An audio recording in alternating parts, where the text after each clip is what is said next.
Mic check, mic check. 1, 2, 1, 2. Give me a 9 up in the chat if I can be heard, family. Give me a 9 up in the chat if I can be heard. Y'all see the title, Paul the Apostate, enemy of the Messianic movement. We still on Paul's top. Since that seems like that's where the spirit is at right now. Everybody interested in old Saul, old Saulus, lawless Saulus. You know, Saul of Tarsus, a.k.a. Paul. Good to see everybody in the building. The Bronze Yoke in the building. Y'all go like, subscribe, share. Bronze Yoke is in the building. Shout out to the Creative Gang. We got a 30-day Raw challenge going on. Shout out to my brothers, my sisters, my EMAs, our fathers, and all in between. You dig? It's good to be on this journey with y'all. Very, very interesting. You dig? And you got to get creative dealing with this Raw thing. You got to get creative unless you about to be chewing on celery and carrots for the whole 30 days. Boy, you got to get a little creative, don't you? Bronze, no. MELCHIZEDEK, no. Y'all need to go ahead and tap in with Mama, man. She got all the recipes. Her, MELCHIZEDEK. I'm pretty sure Robbie Dobson. I'm pretty sure all y'all got them, you know, them recipes. Y'all tap on in, man. Y'all tap on in. I can be heard. I got a 9. Let me check the chat over this way. Make sure we all good. Yeah, y'all climb on in. Like, subscribe, share. You know. Send it to your meemaws, your pastors, your imams, or whatever you want to do. Tell them class is in session. Creative Gang is in the building. And it's best for you to go ahead and listen to what we talking about. You dig? All right, let me pull this up real quick. And get it. How everybody doing? Shout out to the haters, jaw jackers, and naysayers. Yeah. We love y'all too. But before everything is all praises to the ever-present. The ever-present creator. The all in all. The always was, is, and ever shall be. And there shouldn't be damn millie mouth misfit that got a problem with what I just said. If who you claim you worship or serve, or, you know, is the creator, then nobody should be mad about what I just said. All praises to the ever-present, the omnipotent, the all-powerful, the all-knowing, the all-seeing, the always was, always is, and always ever shall be. Ooh-wee. Now, if that rattle your spirit a little taste, you may be involved with a false deity or a god that's sniffing your ass. That shouldn't offend nobody. Let's go ahead and get this started real quick. Love, light, and balance to everybody in the chat, man. Love is love. You did. My brother, just me. I emailed you, brother. I need you again, man. I need you to send me that recording of the debate I had with the Zoya. For some reason, I can't seem to download it or something. I don't know what's going on. But if you can, I already sent you an email. Just me. Go ahead and get your brother back with that. So I can go ahead and put that up on the Creative Gang page. Anybody want it, they can go over to Creative Gang TV and see. You feel me? Oh, we see La Shalom in the building. My brother, bless up. Y'all go over there, like, subscribe, share. Tap in, go to his playlist, get you in a YHWH'S, open that deal up, classes in session. That's just what it is. You don't like it, this ain't your cup of tea then. Keep it pushing. All right? HERBAL Lifestyles, make sure y'all go like, subscribe, and share. You might got all the recipes. The Bronze Yoke report, go like, subscribe, share. My brother is very, very knowledgeable when it come down to them Eastern mystery systems and all that. Holla at my brother, man. Tap on in. Dwayne Hosey in the building. Ex-professional Major League Baseball. Y'all tap in with the Hoseys, man. You dig? Blessings to you, brother, your wife, your children, your son's athletic as a mother. These little jokers was jumping over cars. I met them, man, they might as well have been jumping over a car. Man, them little jokers is athletic, man. You know what I mean? Hold on one second. Yeah. Blessings to you and your family, man. Favor in the name of the creator. BC, Brandon Carter in the building. Knocktown in the building. My brother. Hold it down. Y'all already know, man. Y'all already know. My sister is better than your sister. That's my sister right there. The wife of my brother, Yada L. Young. My sister, Elisa Edwards, in the building. Good to see y'all. You know, I ain't got nothing but love for y'all. Can't wait to see y'all in the flesh again, man. We had some good times. We had some real good times. My sister Tick in the building. Another one of my sisters in the building. Y'all go, she got a channel called The Creator's Unstoppable. She putting together some major lead production work over there, man. It's very powerful. Especially getting down to like early morning motivation. You get to hearing this voice talking about the Creator, and he's like, dang. Y'all tap in with Tickful. Comment on her on your YouTube handle. That way people can go subscribe to you. You know what I mean? You're on Facebook right now, but number love to you, Tickful. You already know. You already know. Got my brother Just Me in the building. Please do me that favor. You already know what time it is. My brother YHWH'S bin Israel. My brethren. Good to see you. This brother, every Shabbat, that brother texts me. You know what I mean? Nothing but love to y'all. Love and light. I hope you seen your beloved captain get his ass body, though, boy. Well, I had to take the Zoyak head off in front of everybody. I know you saw it. Tap in, let me know what you think, brother. My brother, my West Side Connect. My West Side Connect, the Dreadful Cosmo. Dig. Blessings to my brother. They got a podcast coming out soon. Y'all better believe we in the building. All right, right here, y'all. This is Tickful's YouTube handle. The Creator is Unstoppable. I suggest every last one of y'all go over there, like, subscribe, and share. She been putting out content lately that's been wild. I've been like, dang, Tickful. I ain't know you had it in you, good. Number love, sis. You already know. Let me see who else up in there, man. We in here deep. Okay, y'all piling on in. Y'all piling on in this deal. James Giant in this deal. Peace and blessings, credit gang. My brother Bezel in the building. Shout out to him, his moms, his children, siblings, and all. Met y'all in the flesh too, man. Stand up people. And that's what I be talking about, man. Like when you meet individuals, you can tell who's sincere and who ain't. Just based off how your spirit vibrate. You feel me? I met this brother in the flesh. Solid brother. Him, his moms, his siblings, his children, all of them. Good brother right there. Tap in with my brother Bezel in the building. Keon Cooper, Sister Tabitha in the building. Love and light. Bowling built. BC in the building again. All right, well, y'all know how I like to do. I like to bring the appetizer out first. I forgot to tell y'all, MELCHIZEDEK is from Hub City of Compton. She West Side Connect too. Right, so let me show y'all know I like to bring the appetizers out first. You know what I mean? My brother Mayaka Allah Yahweh, he said he on this raw challenge too. The brother sent me some raw wraps and all that he was making last night. It looked marvelous, brother. It looked marvelous, man. Let's keep this thing going, credit gang. You know what I mean? And even if you ain't start January 1st with us, you can start today. And ain't nothing to him. My brother, Charles Israel, professional boxer, don't get them hands put on you. That boy put them tips on you real quick. Y'all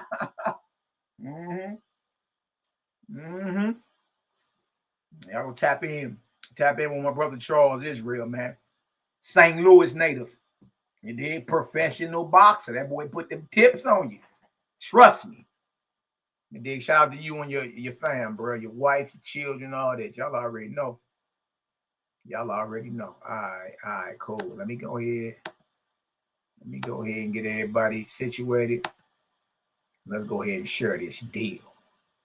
MINISTRIES said that he said that raw rap was fired. I know we vibrating high today. All right, where my stuff at? Is they over here hating on the brother? Hold on 1 second. Pull this on up for y'all real quick. They trying to hate on him, brother. They trying to hate on me, kid. All right, 1 second. Let's pull this on up and see what we got going. Y'all see that? It's still the HOK still over there smoking. That first bomb dropped to what, almost 2 weeks ago, and it's still smoking over there. Smoking. The creator's truly marvelous. Let me go to my playlist real quick. Get this on out for y'all, and let's look at some of this. Chop it up. Let's get into what we talking about. Y'all see the title. Y'all see what it is. Yeah, a lot of you mumble mouth misfits. I know y'all was watching. I know y'all was hoping your boy Ducky or YAH'KI did something. But for any of y'all hiding behind the fence, you dig? Come on outside, man. If you're ready to be real with yourself, come on outside. You dig? And let's have these conversations. All right? Let's get it done. The best one they had to offer was the YAH'KI, and he got ragdolled. Everybody says it, even on his comment board. Yeah, I mean, when I say his, I'm talking about Sinetta, because that's his house over there. You know what I mean? I'm the underdog. Everybody's saying the boy got body, because he did. He did. He got body. You got to handle it. You know what I mean? So, it is what it is, fam. Any naysayers still in denial? You dig? Just tap in, man. Tap in. Okay, I'm going to show you y'all right now. Show you how real this is. There's a lot of cats be thinking we be talking.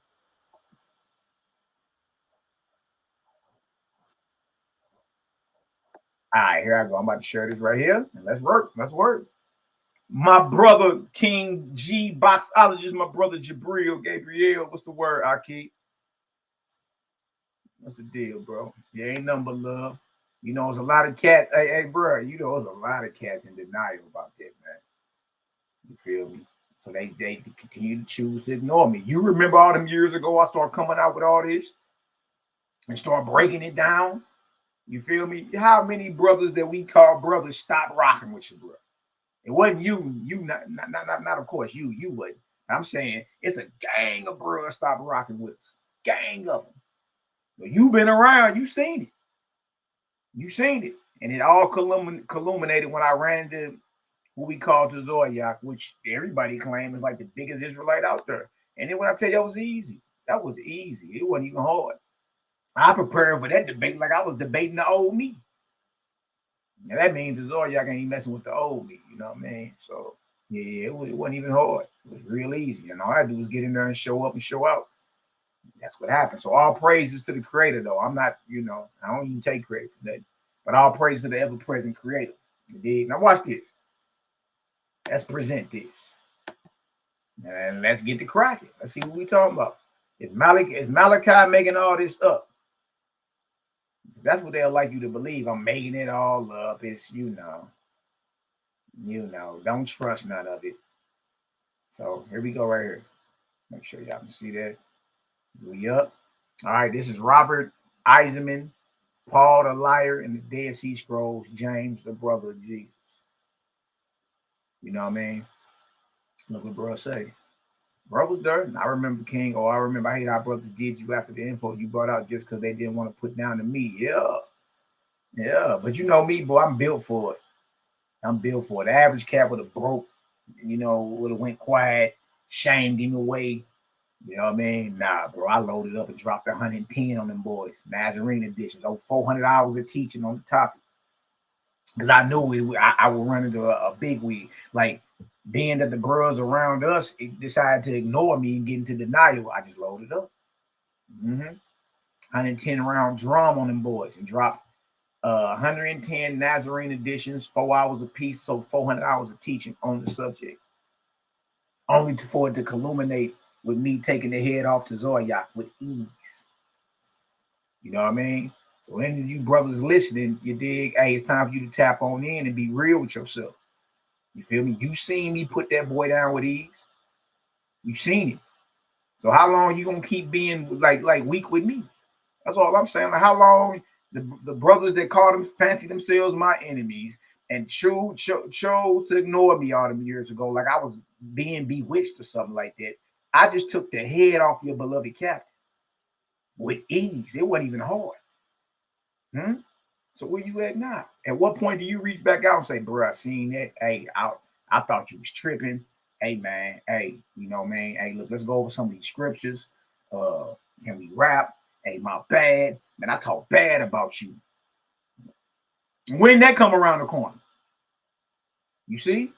So now I salute the real ones that stayed down. My brother Gabriel, King G Boxologist, stayed down. Even if at times he didn't know what I was saying, he was like, well, look, let me look into it. And then you know what I mean? And I can respect that.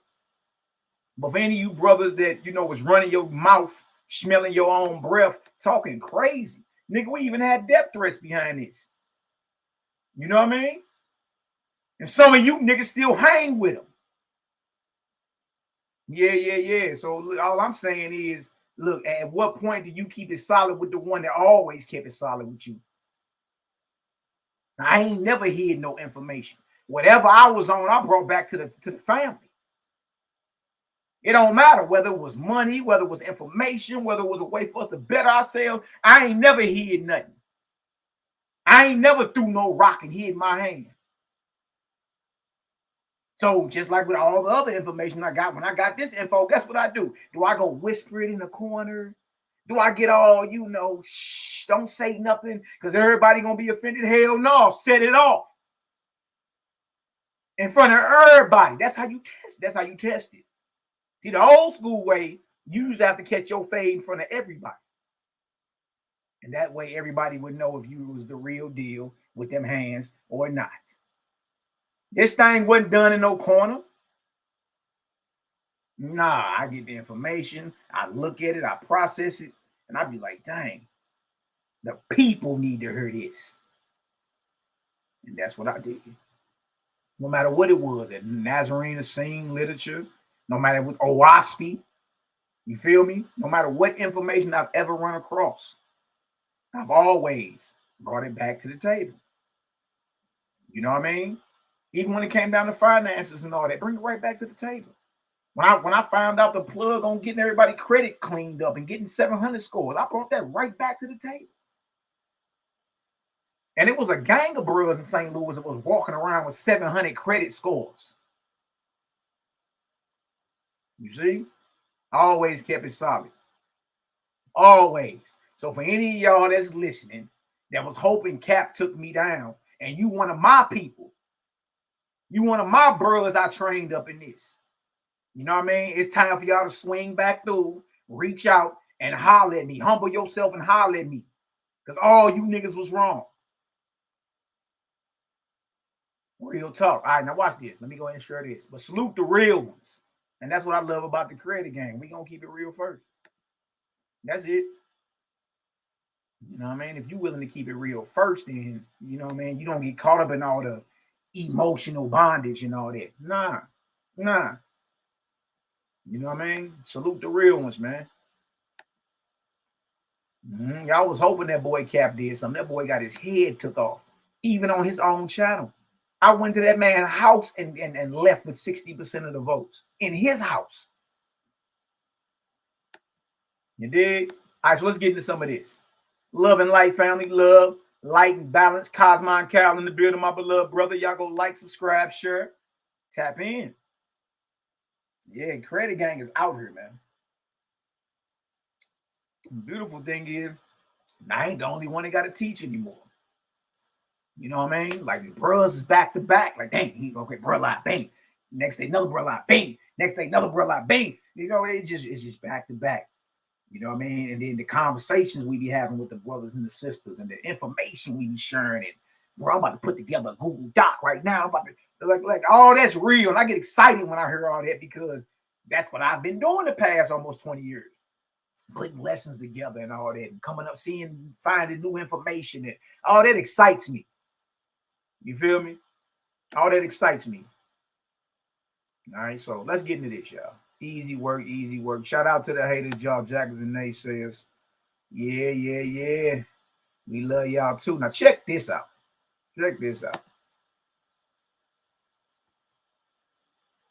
Now, Derek and I are very excited about today's show and our very special guest. Robert Eisenman is a scholar, novelist, essayist, author of the New Testament Code, The Cup of the Lord, The Damascus Covenant, and The Blood of Christ. In 2006, he wrote that. His magnum opus, many say, is James, the brother. That James, the brother of Jesus, that's what we going into today. I would suggest y'all tap in with this dude, man. This cat got, listen to me. Listen to me. This cat right here ain't playing no games when it came to it. Putting the information out. Like everybody duck dude. You know what I mean? But that's one of the, we going over volume 1 today, some of that. You know, he got the New Testament Code, all that dude like really did his research when it came to like that first century Messianic movement. You feel me? And look, it's total opposite of the mainstream consensus about what it is. You feel me? But if he was wrong, what is everybody in the uproar about? Watch this. Opus, many say, is James, the brother of Jesus, the key to unlocking the secrets of early Christianity in the Dead Sea Scrolls. That was in 1998. I got the Dead Sea Scrolls and the first Christians too. Powerful. Hey, man. It'll blow your mind what's been in our faces the whole time. You dig? But tap on in, man.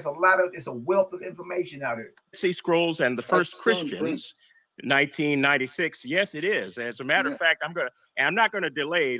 I want to show that one. Can everybody see this book? That's not the Penguin copy you got there. That's the English copy. Well, this English copy, along with the index, is some 1,073 pages. Yeah. So it's the Penguin one is still in print in the United States. I don't know about that. I can't say. Well, wonderful. I tell you. Do y'all hear that? This man book's 1,073 pages long. You know what I mean? You can't write nothing like that if you don't know what you're talking about. You know what I mean? 1,073 pages. As we say in the business, it's a chunk of change. Also, you did Islamic law in Palestine and Israel, a history of the survival of Tanzimat and Sharia, and co-editor of the facsimile edition of the Dead Sea Scrolls in 1989 and the Dead Sea Scrolls Uncovered in 1992. He is professor of Middle East religions and archaeology and Islamic law and the director of the Institute for the Study of Judeo-Christian Origins at California State University, Long Beach, and visiting senior member of Lineker College in Oxford. He holds a Bachelor of Arts degree from Cornell University in philosophy and engineering physics, a Master of Arts degree from New York University in Near Eastern Studies, and a doctorate in philosophy from Columbia University, a doctorate of philosophy in Middle East languages and cultures and Islamic law. You got it, right. He was a senior fellow at the Oxford Center for Postgraduate Hebrew Studies. And listen to this, this is important. An American Endowment for the Humanities Fellow in Residence at the Albright Institute of Archaeological Research in Jerusalem. And that's where the Dead Sea Scrolls were first examined. Now, in the early 1990s, Professor Eisenman was the consultant to the Huntington Library in San Marino, California, on its decision to open its archives and allow free access for all scholars to the previously unpublished scrolls. And that's very important to understand the. So Robert, this old man was even instrumental in having the scrolls released to the public. See, before then, even though they were discovered in 1948, y'all, they had been held hostage. Guess by who? The Vatican, Rome. Rome got all your work. It don't even matter. I don't care what you talking about. Rome got it. Even if it was outside of Rome when it was first composed, but eventually it made itself into the Vatican Library. All of it. I don't care if you're talking about the Essene Gospels, the Nazarene God, all of it made its way back to Rome. Ooh-wee. Ooh-wee. So that was instrumental for him to do that. Spirit of his work. In 2002, he was the first to publicly announce that the so-called James ossuary, which was so suddenly and miraculously appearing on the scene, was fraudulent. And he did it the same day that it was made public on the basis of his astute analysis. On his website, you can find his books, articles, reviews, interview, and opinion pieces, links, photographs. And RobertHeisenman.com. And I think one of those is a bit more user-friendly, if I may say so. The second one. Very good. All right. And his material on YouTube covers the full range of his interests and activities. This is important to know. In presenting his research, Professor Eisenman has sometimes been attacked. He's been threatened. He's been sued. He's had to leave the podium under possible threat. Yeah, I see that, boy. You get to talk about that boy Paul, boy. You get sued, threatened, death threats.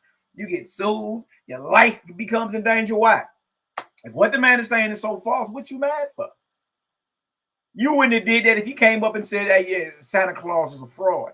Wouldn't nobody be trying to fight this man and, you know what I mean, issue death threats and threaten his life? No. If he came out and said Dr. Seuss characters and green eggs and ham are fictitious, nobody would even raise a voice at that. You see what I'm saying? It's showing you people's reaction, shows you how deep the God spell is. You act like you know this nigga Paul. Paul lived 2,000 years ago. You act like you know this man. Everybody's reaction shows how devoted they are to the gospel. Listen to me, y'all. It's definitely that. Shout out to my bro, SHALOM. He coined that phrase, the God spell. You feel me? And it makes so much sense now because most of the stuff that we bring out has been right in the Bible, right in front of your face. So how is something in your face the whole time? You don't know what it is or understand it at all. You dig? And then years later, it come out, yeah, what you're looking at is right there. This what that means. That means you was under a spell. You was on some type of bewitchery. You feel me? Because it's been in your face the whole time. Watch this. To his person. And so this is sensitive information. It does rile some people up. He's passionate about it. We hope you'll be passionate about it too. And that's why it's so special to have him with us tonight. So welcome, Professor Eisenman. How are you this evening? Trying to survive. All right, well, let's get right down to business. Tell us how learning about James, the brother of the Lord, can shed some light on our understanding of Jesus. I call that the Eisenman thesis. So tell us a little bit about that connection. James is referred to in Paul's letters, and he's also appears at the end of the book of Acts, so the last third of the book of Acts. But you see, they have a James in the Gospels that people confuse him with. They, the brother of John, the son of Zebedee, and so on and so forth. I don't think the gospel portrait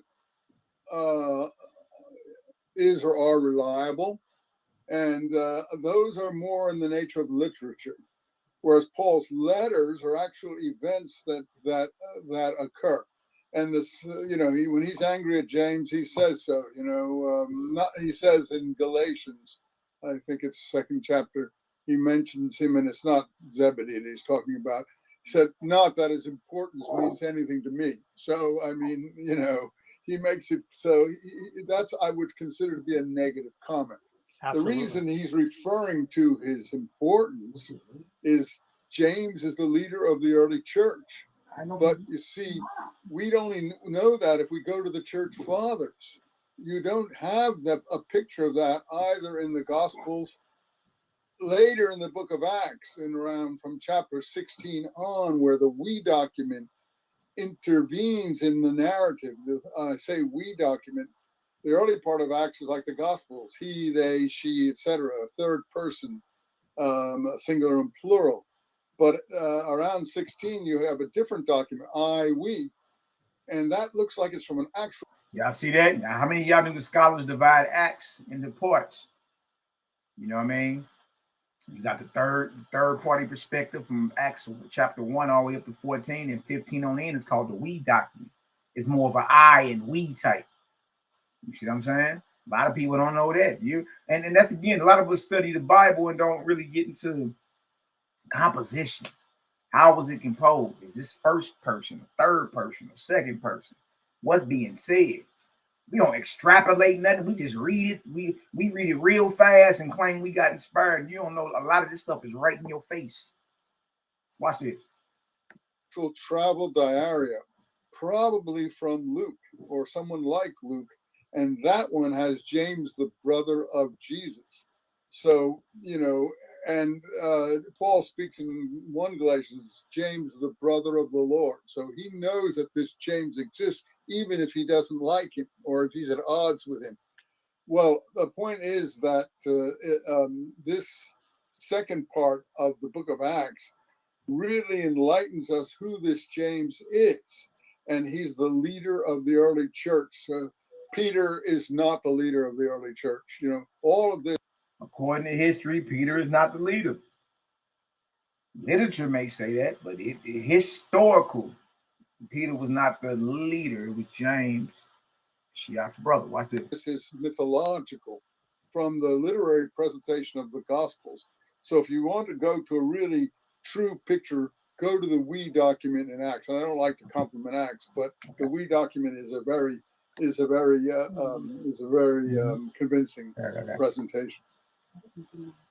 Like in chapter 21, Paul goes up to Jerusalem, and who is he going to see? James, the brother of the Lord. He's not come up. The others may have died or supposedly disappeared or whatever. One supposedly went to Spain. I mean, all that is I would say unreliable, to be kind. But James, they're not in Jerusalem. They're not leading the church. And also this James has a sobriquet. He's always called the righteous one, James the righteous. And that's a special title. The Dead Sea Scrolls, the righteous teacher, the teacher of righteousness, every time he's referred to in a text, which is what I build my presentation on, the word they're interpreting and explaining is the tzaddik, the righteous one. Tzaddik in Kabbalah and the Hasidim is the righteous one, and he's always the leader in those presentations. And in the scrolls, the tzaddik leads the community, and James is the leader of the early church for the second part of the book of Acts. And as far as Paul is concerned, because he knows that he's getting his instructions from James and he doesn't like it. Professor Eisenman, something interesting about James, and there's a dichotomy between James and Paul. Now, we've heard you say that, obviously Paul's not teaching the same things as James. It's pretty apparently clear. Right. So if you could you touch on that a little bit? And then also... See, know what I'm saying? Y'all, I'm not the one making none of this stuff up. You feel me? I just got the heart and the courage to speak it. I got the heart to say things most y'all wouldn't whisper. You heard when he said, Paul teaches opposite than James, and Robert Eisman chuckled like, all you got to do is just slow down and reread Paul's letters, and you'll see exactly what I'm saying. That's all you got to do. Watch this. I wanted to give you something in mind on that. There are some people who say that Paul and all the New Testament is preaching to only Israelites, that the Gentiles are actually secret diaspora Israelites. And that's what the YAH'K was trying to say, but that wasn't the topic of the debate, so I left it alone, like whatever. You can act like whatever you think it is. The whole point is, it's irrelevant if the man false. It's irrelevant if the man is an enemy to the way. And if he false, that means whoever inspired him false. You know what I mean? So, yeah. Look, check this out. Can you give some insight? Well, shall we say that the only real audience Paul and his associates would have been Gentiles. So if you want to call them Jews, go ahead. But Jews obviously rejected the Pauline approach. They didn't really follow the Jamesian approach. They didn't follow the Dead Sea Scrolls. The Dead Sea Scrolls were, put into the caves, and the movement's followers or members or whatever you want to call it were clearly, I think, mostly, if not all, killed. A few managed to escape the Romans, because I think all these people, you see, participated in the uprising against Rome. That's what's so important. The uprising against Rome occurred in 66 to 70 AD or CE, and the temple was destroyed at that time. And I really have an interesting point about that, because in my works, I always speak about people asking about the Copper Scroll. And recently I saw a presentation of the Copper Scroll on, I think it was Spy TV, and they were saying, the scholars talking about the Copper Scroll is work in copper found among the Qumran caves, and it's a treasure list of hiding places and quite huge amounts of treasure. So they all say, well, what happened to this treasure? Well, it seems, even though everybody call them poor, communally speaking, them brothers were stacked. Yeah. Together they wasn't playing. They just didn't live above their means. They didn't live an extravagant life, but they was like them brothers had major league paper in today's terms. You know what I mean? Yeah, they was on. They was for whatever. Like it don't matter. You know what I mean? That's crazy. Watch this. Treasure. Where did it all go? And it's quite clear, and I made that clear in my books long before this program I saw, that this is the temple treasure. And why is it the temple treasure? It's the temple treasure. Huh? That mean them bros had the treasure from the temple that was in Jerusalem. Now remember, Herod and them started appointing the priests to officiate in the temple. Right? Before then, the priest, it was left up father, son. It was hereditary on down. Right? By the time Herod takes over and becomes king at the behest of the Roman Senate, right? He knew nobody believed he was no Israelite. Everybody knew his lineage. So, in anger, he started rejecting all the real priests. You know what I mean? And appointed his own priests. That's the crazy part. The Essenes or the revolutionaries didn't have huge amounts of gold. How come it's the temple treasure? Because during the uprising, the opposition zealot type movements had control of the Temple Mount. And therefore they would have been able, they knew the Romans were going to take the temple, so they would have been able to try to hide the temple treasure. Those amounts are the temple treasure. I said this in my books. And I said, but I don't think they did. And so these people are saying, well, what happened? I mean, look at these hiding places. Well, the Romans were very good at torture, extremely good at torture.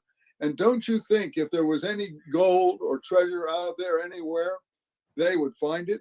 And if they couldn't find it, they would torture you in every way until you came up with it.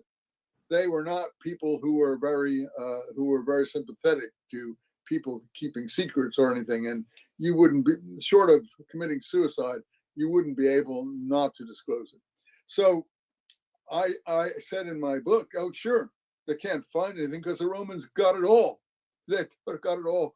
But even more than that, I say in my book that Titus and Vespasian, the Roman generals who came to Palestine in the late 60s and put down the uprising, that they then went back to Rome and built the Colosseum.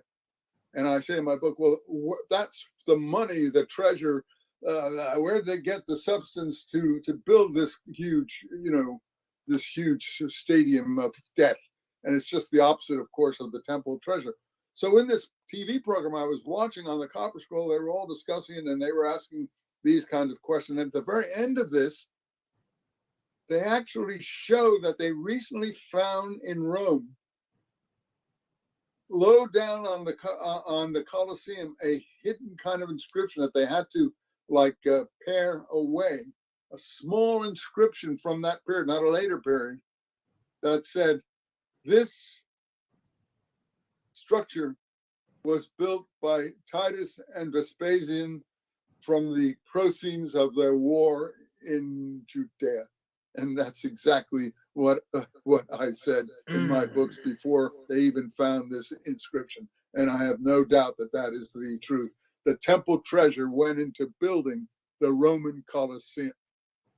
And when I went in the Colosseum, I wouldn't go in it for that reason. Wow. Because it's a blood sport, pagan, horrific monstrosity in terms of not the beautiful, the architecture, no, what took place there. Agreed. Luther, you're muted, brother. It's a symbol of anti-Semitism, but anti-Semitism really pervades the New Testament scriptures as we know it. How did that happen, Professor Eisenman? Well, now, the Colosseum isn't a symbol of anti-Semitism because they were killing all kinds of prisoners there. you know, in gladiatorial combats and everything like that with animals. I mean, what they did in the Colosseum was revolting. Yeah, they did put a lot of their Jewish prisoners to death there, I'm sure, but they hadn't probably built it by that time, so they weren't the ones who were really involved in the gladiatorial contests at that time.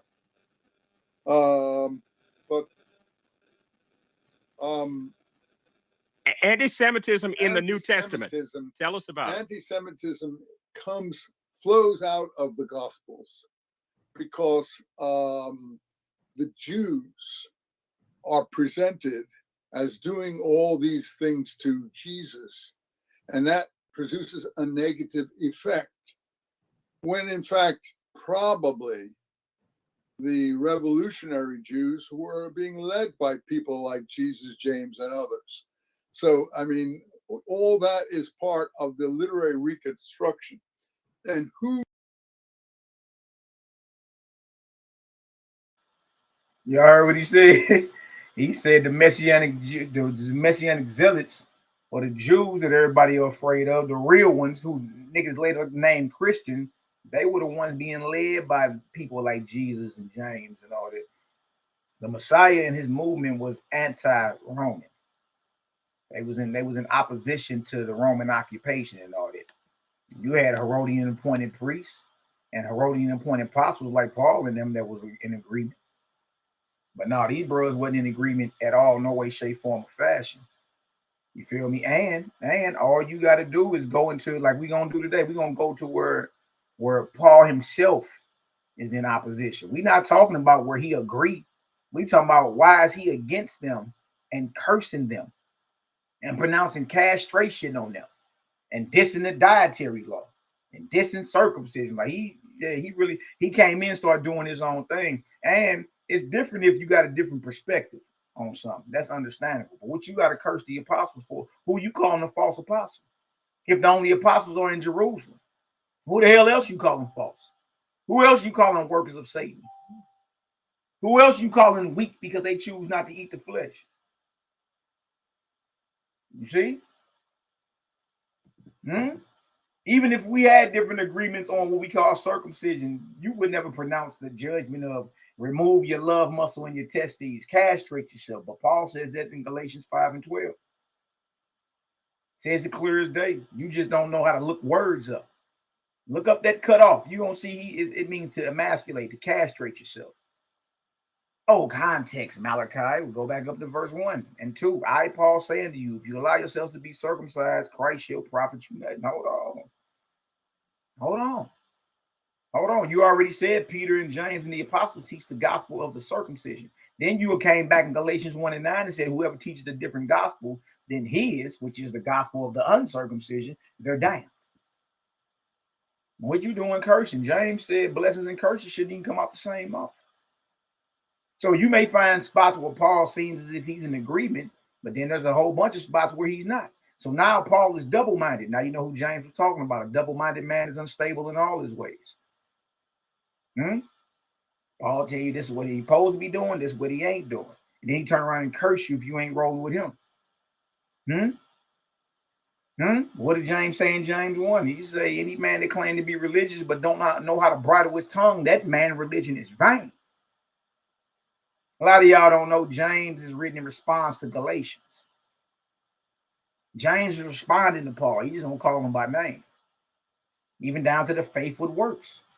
There are many spots where Paul say later for the works. It's just faith.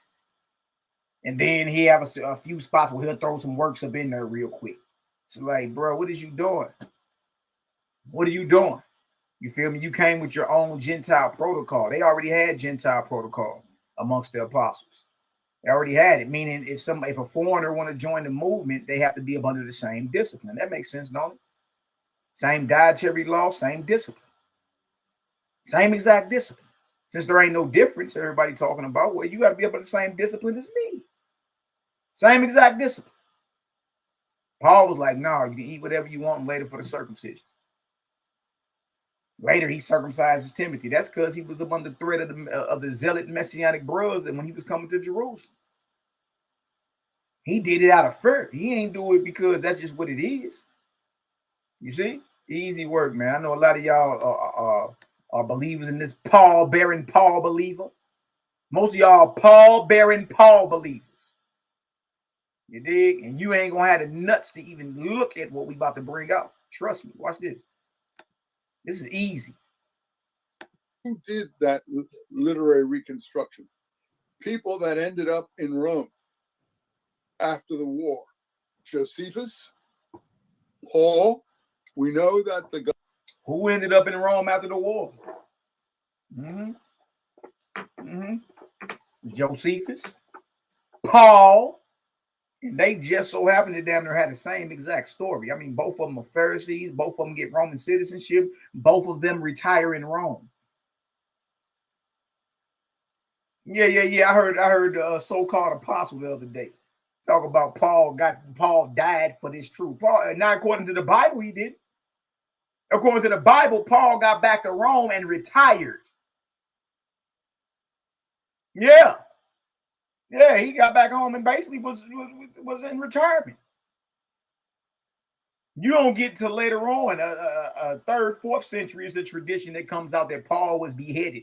I think Eusebius talk about it, that Paul was beheaded under Nero, and then it's a New Testament, a pseudo book that says after his head was chopped off, the nigga resurrected and ascended to heaven. I'm like, yeah, all right, man. Yeah, all right. Easy work, man. Easy work. Watch this. Look at this right here.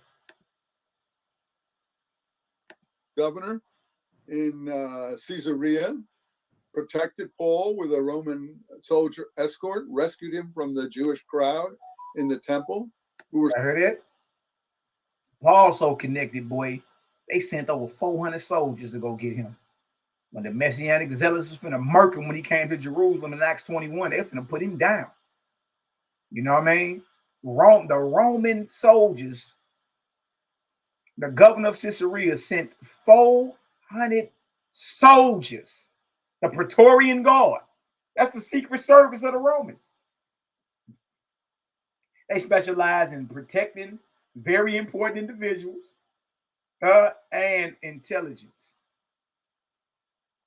Huh? What you mean 400 members of the Praetorian Guard came and rescued Paul and then made the crowd listen to him? This cat is connected. Watch this. We're saying this man preaches against our people, against the temple, and against against this land. And he was being mobbed in the temple when he came in. They didn't want him to be there.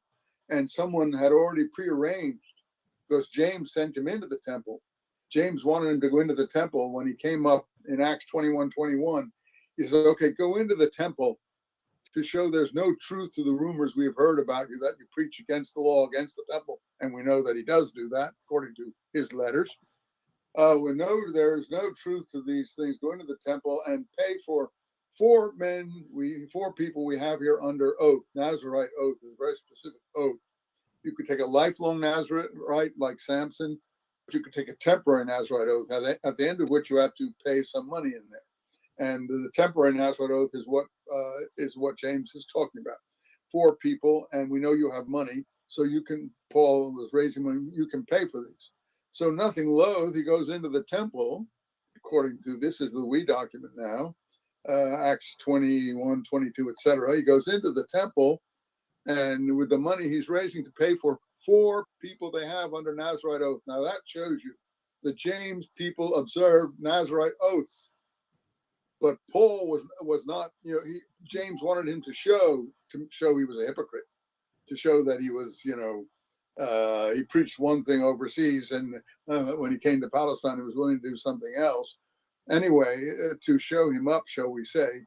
And so he wasn't embarrassed to do this, but the people in the temple saw him, the mob, and they said, we know this person, he preaches against our people, against the temple, and there was a huge riot. And they threw Paul out, it says, and closed the door behind him. And then the Roman troops come down from the parapets from Antonia and rescue him from the mob. And he says, you're a Roman citizen, right? He shows, supposedly, he doesn't have a passport, but he makes it clear to them that he is, or they already know that he's a Roman citizen.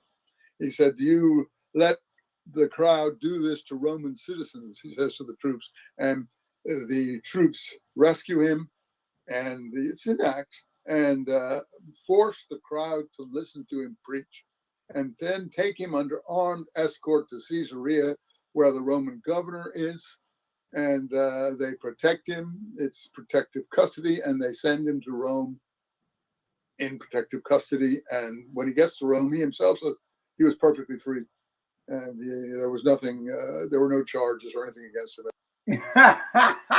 Your boy Paul wasn't in Gym Pop, boy. They had him in PC.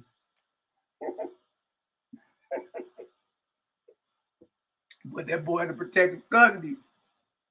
Get him on back to Rome. Dang, what do we read about what like how Paul returned according to the Bible?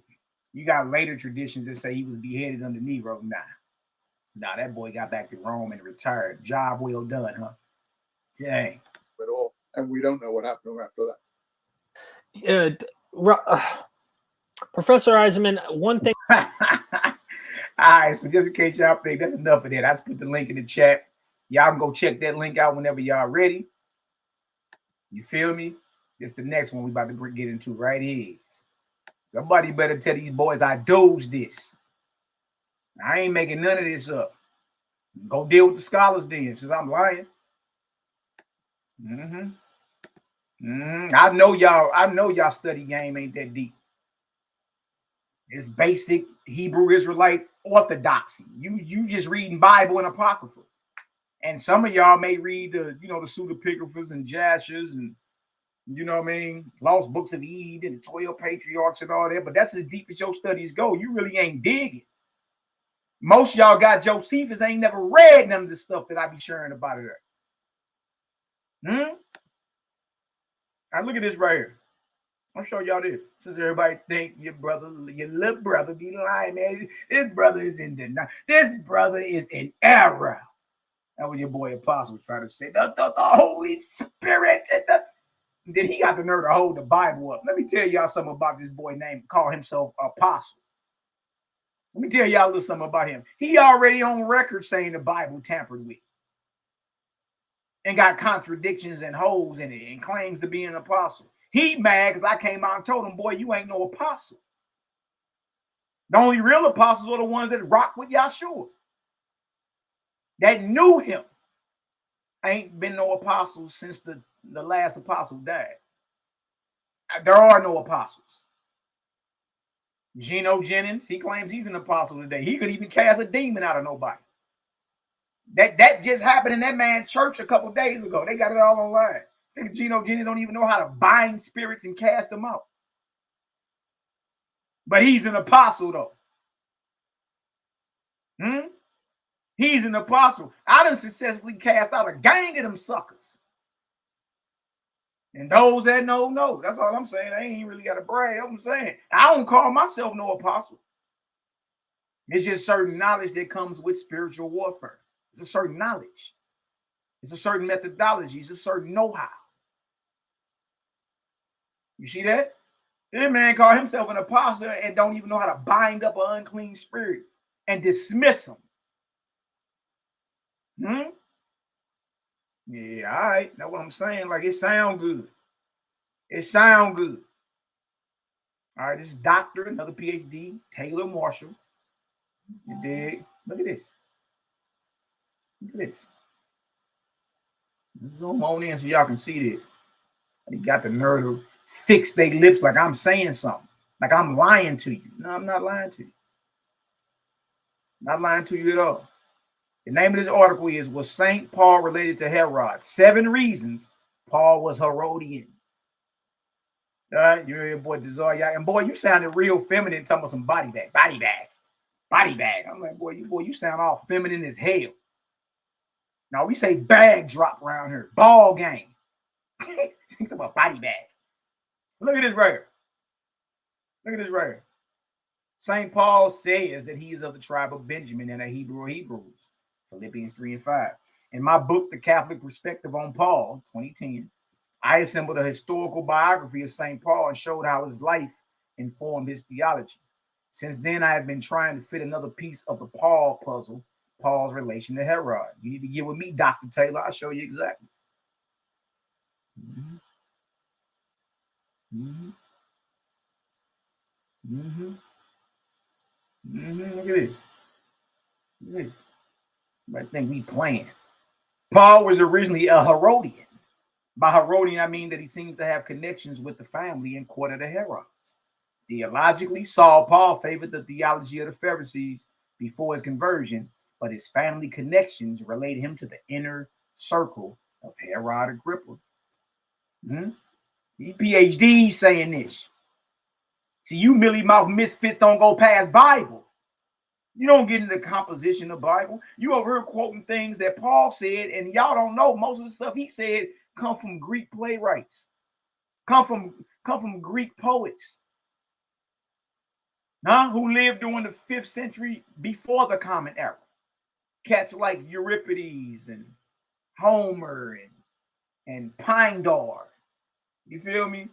And Aeschylus and all them. A lot of the stuff this nigga Paul saying is straight from Greek plays from 500 years earlier.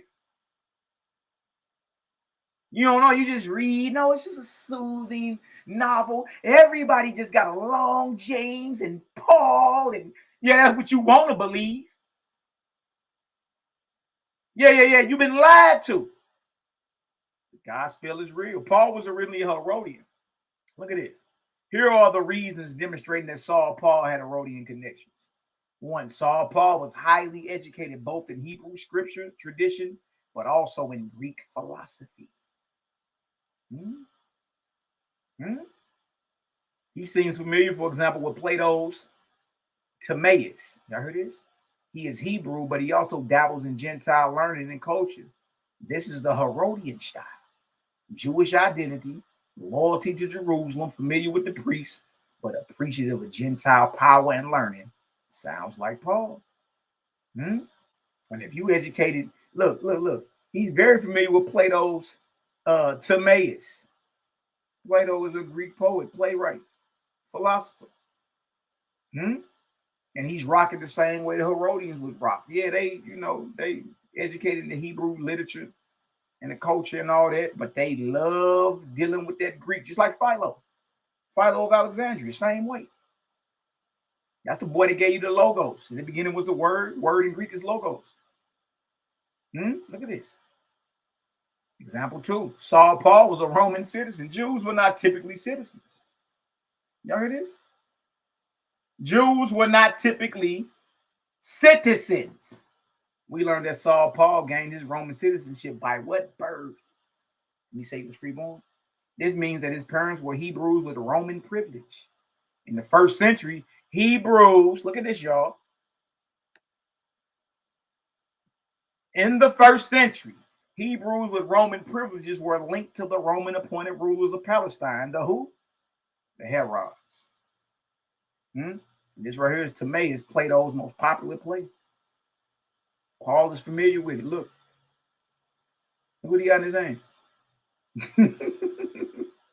He got a book by Plato. Dang, son. Hold on. Here's another one. Point 3 that Paul's an Herodian. Paul officially persecuted Christians on behalf of the temple authorities. Now, this is odd. Now, check this out. Now, I know a lot of y'all never tripped off this. Watch this. Think about how hard it was for the Sanhedrin to kill Jesus. Back and forth between the Roman Pontius Pilate and the Roman appointed King Herod Antipas, the Tetrarch. Killing Christ was complicated and difficult. It is.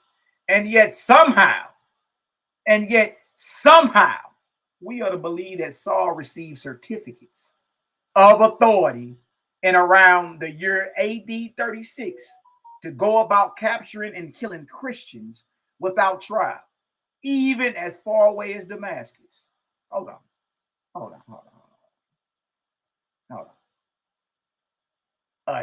This is the Roman Empire, and that's a question.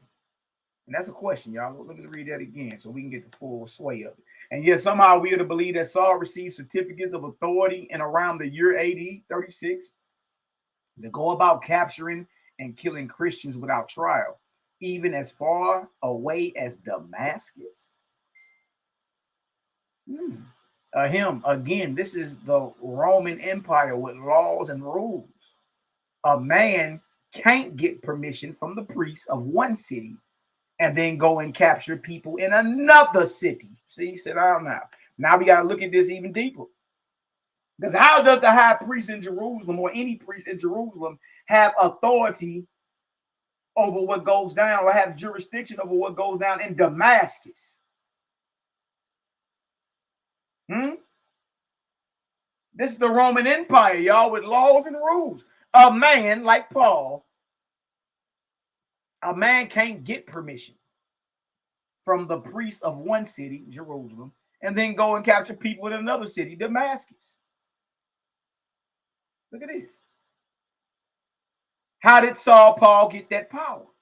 The high priest and the Jewish Sanhedrin in Jerusalem could not have authorized Saul to arrest Christians in Damascus.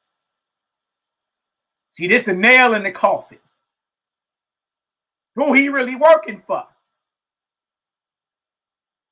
Huh? The Sanhedrin, which is the high court, which is the supreme court in Jerusalem. And the high priest don't have no authority to arrest nobody somewhere else. Huh? That's like the police in Detroit coming to St. Louis to arrest somebody. You don't got no authority over here. He got to first tap in with the people that's here. And then be like, hey, look, we looking for so-and-so, so-and-so. And then they got to go ahead and mobilize and then include him in their arrest. But you ain't got no authority just to walk right up, blow past, like you got jurisdiction and all that. What happened? How did Paul get that power? The high priest and the Jewish Sanhedrin in Jerusalem could not have authorized Saul to arrest Christians in Damascus. The high priest and the Jewish Sanhedrin in Jerusalem had no power in Damascus, a city in the Roman province of Syria. Jerusalem belonged to the Roman province of Judea. Saul seems to have gained an authority entrusted to him by a civil power connected to the temple. This means that Saul needed religious authority, and he needed Roman authority in Damascus, which would have been King Aretas IV of Damascus. Which just so happened to be father-in-law to Herod Antipas.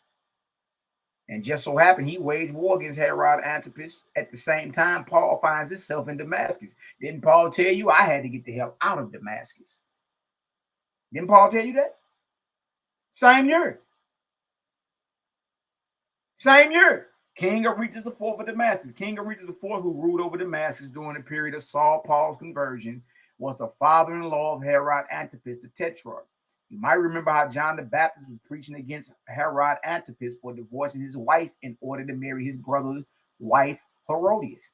Well, St. John the Baptist was defending the honor of Herod Antipas' first wife, Phasaelus, the daughter of King Aretas IV. Small Herodian world, ain't it? And don't forget, Aretas waged war against Paul. Now, why would Aretas chase Paul out of Damascus? Around the same time, he waging war against Herod Antipas for divorcing his daughter. You mean to tell me King Aretas is waging war against the Herodians at the same time Paul is running up out of Damascus, and he not an Herodian? He not an Herodian? What did Paul tell you? Look at this. Let's show you this. And this is what Jacob Berman was trying to tell Vocab Malone. I don't think he knew how to word it right. You ain't wording it right to where people say, oh, dang, that is crazy. Like, why is Paul running from the very king that's persecuting Herod Antipas? Let me show y'all that. It's an easy work, man. It's easy work. First, let me show you that in the blue letter, and then we're gonna go to the actual verse where Paul tells you that, hey, I got ran up out of Damascus. And y'all, this is during the same period.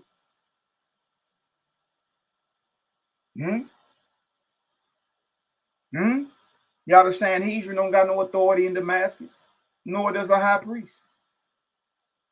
No authority.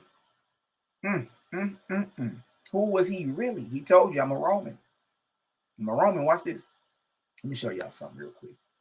Just to back up what that article was saying. So y'all go, well, what's the source? Yeah, we don't know if he's saying it's true. Okay. Since everybody want to play the game, like you ain't gonna get on your good foot and go research it yourself. Well, let's show it. Let me show y'all. His history tells you this. Even in Josephus, he tells you that. All right. I'm going to the blue letter. Watch this. Let me share this tab instead so y'all can see. I'm back to Romans 16:11. The very scripture to YAH'KI kept shooting himself in his foot over. All right, Romans 16:11. I'm gonna go to Herodian, who Paul says is his relative living in Rome with the name Herod. There is no one in the Bible with the name Herod in their name that's not related to these cats. All right, how you say that is Herodian, and it comes from what word? This is the root word etymology. Boy, talking about he was doing etymology. Boy, sit down somewhere. Yeah, the New Testament is all written in Greek, which means they was able to compose Greek literature, which means they were educated in Homer and Euripides. See, it's different than just to know a few Greek words. Like I know a few Hebrew words. Bereshit bara Elohim et hashemayim wa et haaretz. In the beginning, God created the heavens and the earth. That don't mean I'm ready to compose a novel in Hebrew. I know a few Spanish words. Hola. ¿Cómo estás? Muy bien. You think I'm ready to compose literature in Spanish? See, that's what people not realizing. The entire New Testament is written in Greek. The Septuagint, which is the Old Testament, the Greek version of it, written in Greek. In order for anyone to compose anything in Greek, y'all, they had to have or been educated in Greek composition. And the basic rudimentary level of you being educated in composing Greek literature and learning Greek is Homer, 700 BC. So if anybody is composing any Greek literature, that means they were educated in Homer and the Greek poets of the classical period. There is no other way. That's the foundation of all Greek learning. Homer, the Iliad and the Odyssey, and Euripides. That's another Greek playwright or Greek poet. That's the foundation of all Greek learning. In other words, you're not writing anything in English if you never learned your ABCs. You never learned the rules of the English language. You don't know what a cursive A is or a standard A. You don't know what capital, lowercase. You don't know the rules. You don't know if that says girl or gerl. You don't know if that says psalms or possums. Shout out to my brother Scoop. I already first came around. That boy called the book of Psalms psalms. Man, when I tell you I laughed so hard at that boy, I laughed so hard I was on the floor hollering. But again, to compose anything in any language, you got to know the basics of the language, don't you? You got to learn it. So anything being composed in Greek, y'all, you would have had to have an education in Greek composition, which starts with Homer, the Iliad, the Odyssey, and another cat named Euripides. That means whoever was writing the Greek New Testament, and even the Hebrews that translated the Old Testament into Greek under Ptolemy Philadelphus, all were educated in Greek. Composition of literature dealing with Homer. All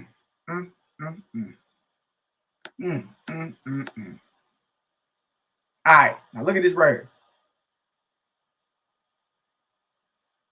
Herod. Remember we just read about Herod Antipas, right? It's the root word to Herodian. Let's go down to Herod Antipas. Right here. Here it is right there. Everybody think it's a game. Now we just playing his first wife right here. Show y'all this. And Paul is running from this same king at the same time.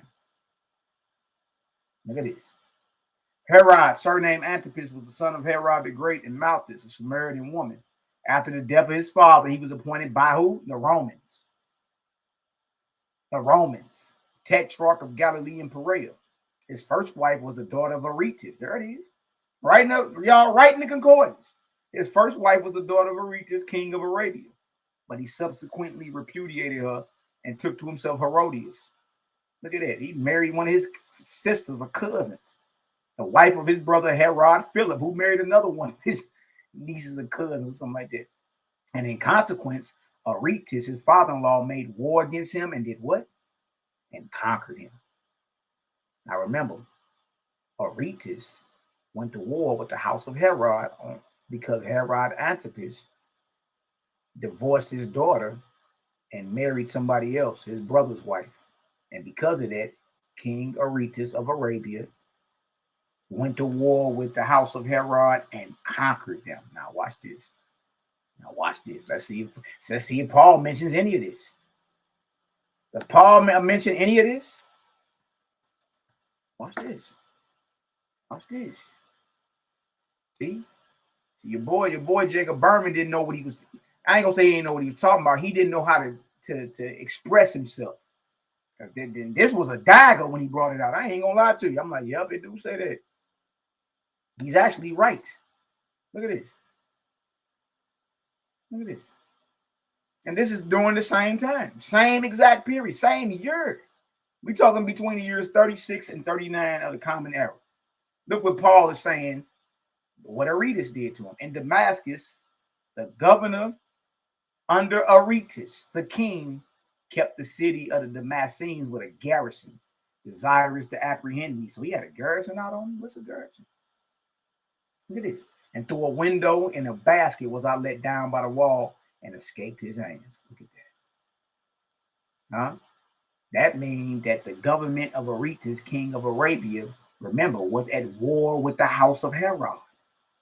It just so happened Paul is an Herodian. He already told you them his people.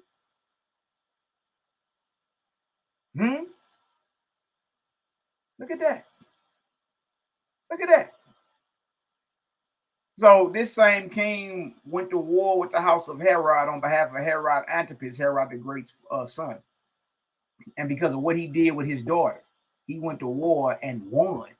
And this is the same period Paul, who says he's an Herodian or has a kinsman named Herodian in Rome, is fleeing from this same king and his government. Why? Because King Aretas' government was at war with the house of Herod. And Paul, being connected to the Herodians or being an Herodian, would have been somebody he was at war with. If y'all see that, give me a 7 up in the chat. Give me a 7 up in the chat. We just connected that. We just connected that. Paul is admitting that the government of Aretas was looking for him. And he had to be let down in a basket through a window to get up out of there. Huh? And it's during the same time that the government of Aretas is at war with the house of Herod, and they won. Paul had to get up out of there. He had to get up out of there. Nobody making this stuff up, man. This stuff right there in your face. Look at this. Back to it. King Aretas IV of Damascus. King Aretas IV, who ruled over Damascus during the period of Saul's conversion. Y'all heard this? Saul's conversion.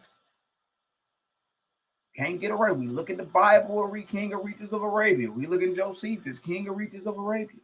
Paul is admitting that this very government, this very king and his government was persecuting him.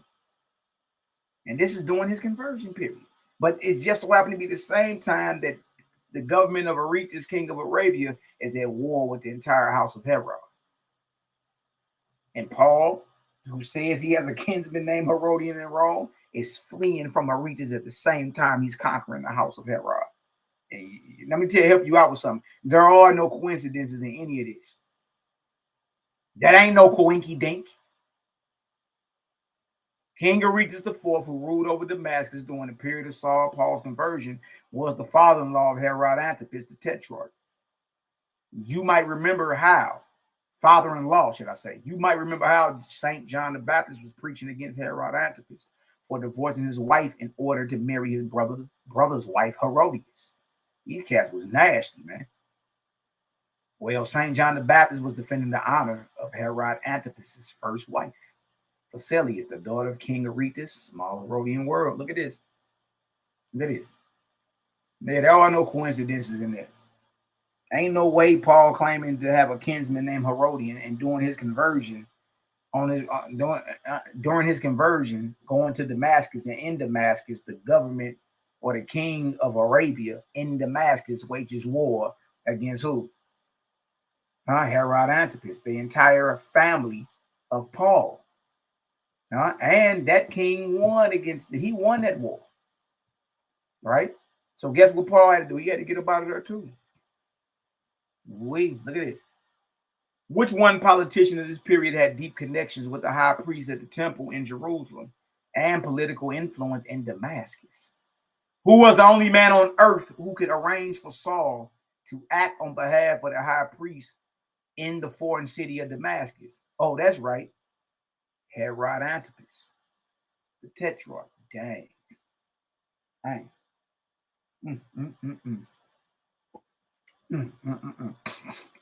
Why was Saul Paul right? And the reason Herod Antipas got authority up there is because he's married to the daughter of the king. That's why. That's why Paul would have been able to go into Damascus and have authority, even though he out of his jurisdiction. The Sanhedrin didn't have authority up there. The high priest didn't. But who did have authority? Herod Antipas. Why did he have authority up there? Because he married Phasaelus, the daughter of King Aretas. And then abruptly got rid of her. And when he did that, the king went to war against the house of Herod and won. Paul had to get up out of there. You see that? Why was Saul Paul able to fulfill his desire to persecute Christians on behalf of the high priest throughout the Roman Empire? Why? Because his family was close to the family of Herod. No, that boy is an Herodian. Ain't no close. No, that boy's an op. The Herods wasn't cool with the brood, the natural branches. They wasn't cool with them. Reason for Paul's an Herodian. If y'all get some understanding so far, give me a vortex up in the chat, man. Shout out to the Creative Gang 30-day Raw Challenge. You dig? And y'all, again, even if it should nobody feel like their arms are behind their back or nothing like that. Like, look, go as long as you can. That's it. You feel me? Like there's no law like you got to do this. You feel me? You can call it off whenever you want. I just like the challenge. I like the challenge. You dig? All right, how we looking? I bet. Watch this. Point 4. Saul Paul's group with those raised with Herod Antipas the tetrarch. Dang. Okay, now there were in the church that was at Antioch certain prophets and teachers. There's Barnabas and Simeon that was called Niger, and Lucius of Cyrene, and Manaim, which had been brought up with Herod the tetrarch, and Saul. Hold on, man. Hold on. Acts 13:1.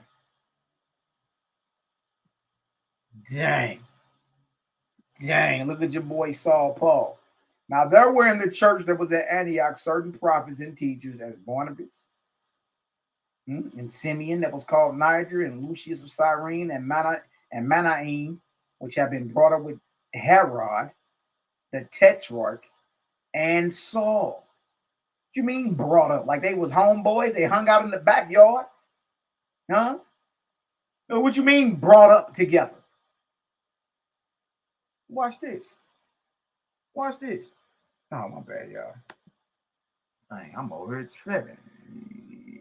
Let me know if y'all can see that, man. I'll be forgetting to switch the screen sometimes. Y'all see that? Screen is switched. Should be switched over by now, yeah. I'll be forgetting to switch that deal sometimes. Bang. Okay, here we go. All right, now look at this, man. This stuff is starting to get ridiculous. What you mean brought up with him? All right, right here. Why was Saul Paul able to fulfill his desire to persecute Christians on behalf of the high priest throughout the Roman Empire? Because his family was close to the family of Herod. Saul Paul's group with those raised with Herod Antipas the tetrarch. Look at this.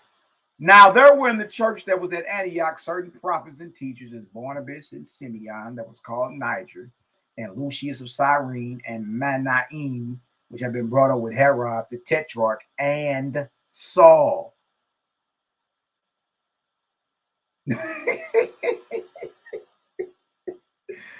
Hold on, what you mean brought up with him?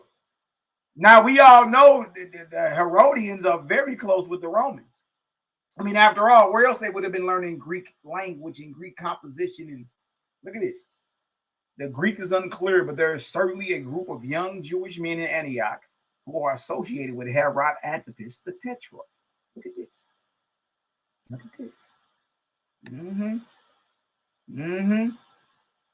According to Josephus, Herod Antipas, the Tetrarch, his full brother Archelaus, and his half brother Philip were raised and educated. Where y'all? Were?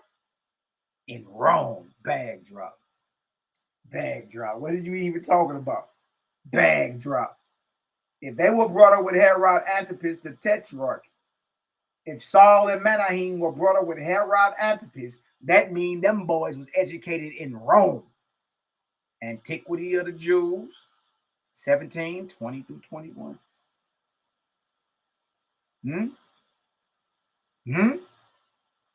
I'm saying, like, where you at now with it?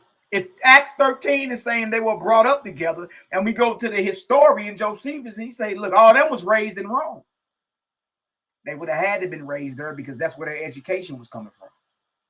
You see that? So if they were brought up with Herod the Tetrarch, y'all, that means they were brought up in Rome and educated with him.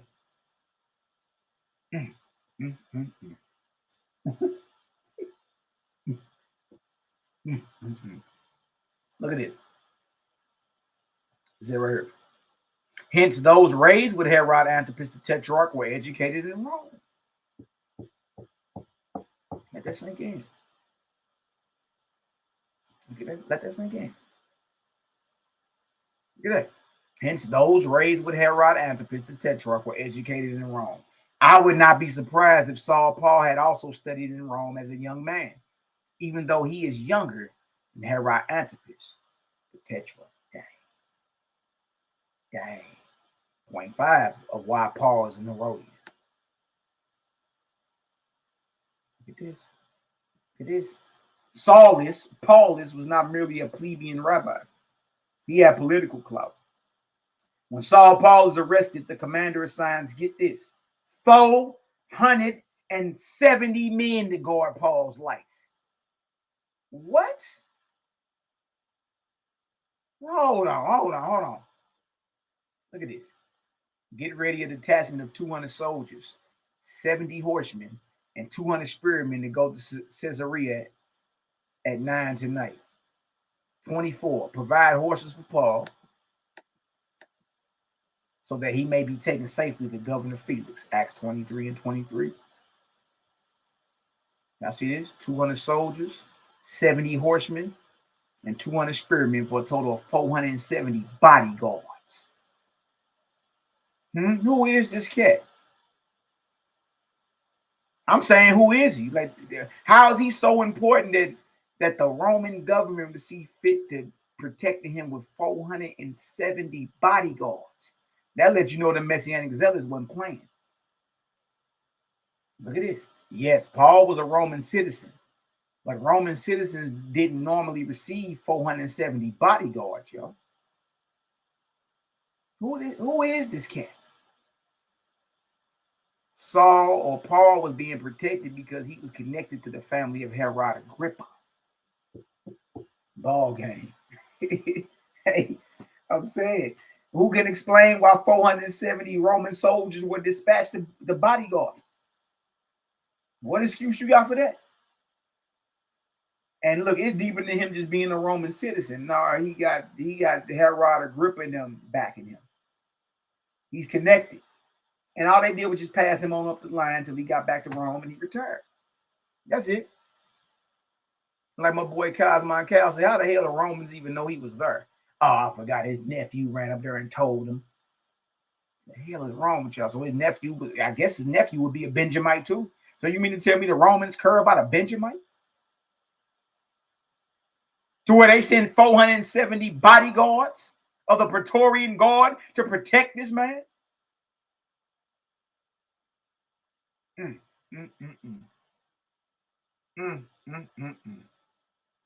Yeah, boy, it's getting real. Point 6, Josephus refers to Saulus who persecuted people in Jerusalem from the Antiquities 29.4. Didn't I went into that. In the debate, I showed it. Look at this. And y'all, this Josephus right here, he don't look nowhere near no bro.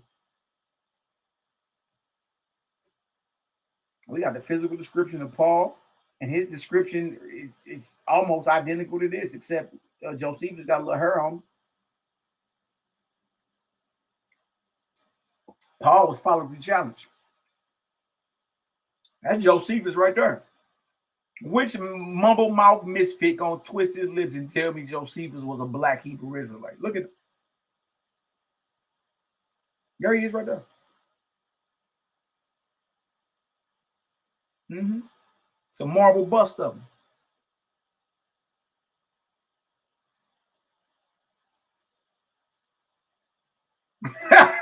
Hey, Cal, my brother Cal, he say, is that a Benjamite nose? I don't really. If you really understood what's going on here, you'll be angry. But I would say, don't let your anger, allow you to start hurting folks. But when you really realize the level of mockery, should I say, these cats mocked us, man. They killed all the real ones, crucified a lot of them. It wasn't just Yahshua guy. It was a gang of brothers got crucified behind this for standing on business, for standing on being righteous. Lots of them. I'm talking close to millions. Josephus said millions of people lost their life. Millions doing this war against Rome. Look at that. It's pure mockery. So once they conquer us, then they write the Hebrew history in Greek from Rome. And then they mock you. That's what they do. They in the theatrics. They come up with a script. You know what I mean? Josephus is knowledgeable. All the Herodians are knowledgeable of the Hebrew history. You feel me? And they're educated in Greek composition. They mock you. They mock you. I say the reason Jerusalem got destroyed is because you didn't accept Jesus. Well, Jesus to them, y'all, is Titus. Titus and Vespasian. Josephus, on the screen right here. Josephus told you that the Messiah, the prophecy of the Messiah ruling the world points to Vespasian and his son Titus. The very Josephus. It wasn't just him. The rabbi that's responsible for rabbinical Judaism, Rabbi Yohanan Bar Yochai, I think his name is. He came and they snuck him out of Jerusalem in a casket. He came and told Vespasian to his face that you fulfill the prophecies of our Messiah. Then you got Gentile writers like Cornelius Tacitus said the same thing. The prophecy of a world ruler coming out of the Hebrew scripture was pointing to Vespasian and his government. And also Suetonius said it. Gaius Suetonius Tranquillus, who wrote the 12 Caesars. He said the same thing. So you got 4 quote-unquote historical people who lived during that period that tell you that, and 2 of them supposed to be Jews, the other 2 are Romans. And all 4 of them tell you that those prophecies got to do with Vespasian and his government. That stuff is crazy, man. They straight mocked us. And to this day, we being mocked. You know what I mean? Being mocked. Now look at this. Look at this. Costobarus also and Saulus did themselves get together a multitude of wicked wretches. And this because they were of the royal family. What's the royal family? They were Herodians. Yep. And so they obtained favor among them because of their kindred to who? Agrippa. Herod Agrippa the first is a grandson to Herod the Great. But still they used violence with the people and were ready to plunder, and were very ready to plunder those that were weaker than themselves. Is this the same Saul? It's hard to tell, but a Saul who was of the royal family and kindred to Herod Agrippa and who used violence with the people sure sounds like Saul Paul in his pre-Christian days. We go right here. We got the chart to show you. Saul in the New Testament. And Saul in the New Testament, Saul and Josephus side by side. 7. Paul identifies his Herodian kinfolk. We don't need Josephus to tell us about a Saul. We don't need Josephus to tell us about a Saul was also kindred to Herod Agrippa. In Romans 16:11, Paul writes, "Greet Herodian, my kinsman." Paul has connections in Rome. He even has a Jewish relative in Rome named Herodian. We don't know who Herodian is, but his name links him to the Roman Jewish rulers associated with the dynasty of who? Herod the Great. You heard that, YAH'K? No, PhDs are saying this. This is an article written by a PhD, not by Maccabee.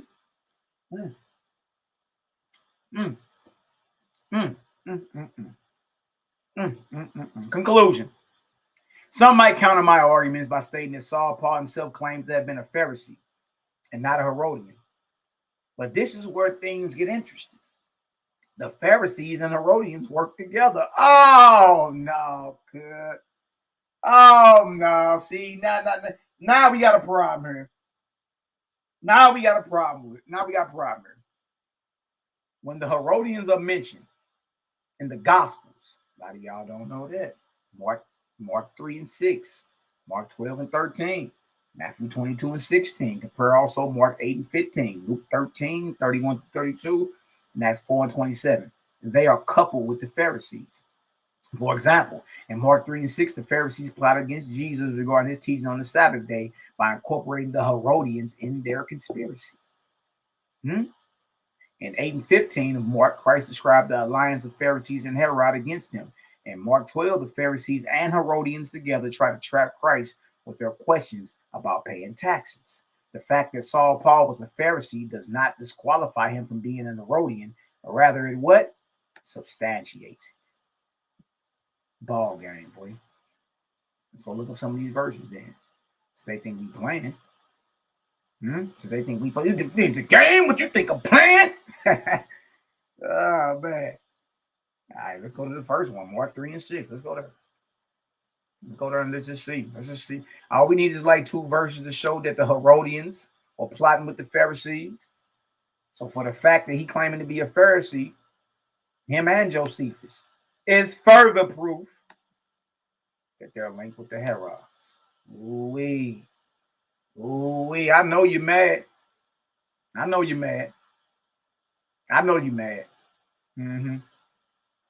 You mad, you cursing me, you're spilling your coffee, you claiming people done lost the light. Look at it right. Mark 3 and 6. You ain't know? And the Pharisees went forth and straightway took counsel with the Herodians against him, how they might destroy him. The Pharisees and the Herodians, well, linked together. It ain't just the Pharisees. You always like the Pharisees and the Sadducees. Don't nobody ever bring up the Herodians. Look, whenever anybody talk about the New Testament and they talk about Jesus' enemies, they always bring up the Pharisees and Sadducees. They never bring up the scribes and they never bring up the Herodians.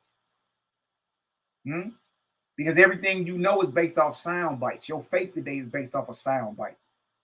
You really ain't slowing down reading this stuff.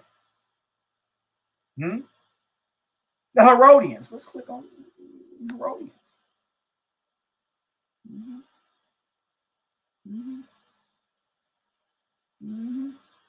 Plural of a derivative of what?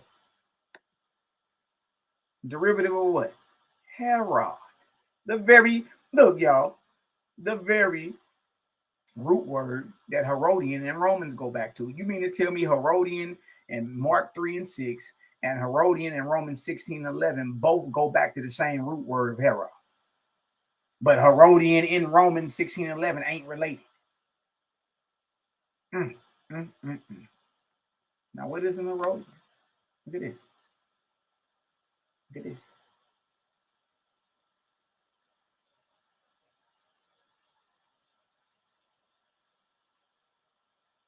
Herodians, i.e. Herod's partisans, plural of a derivative G2264, Herodians, i.e. partisans of Herod.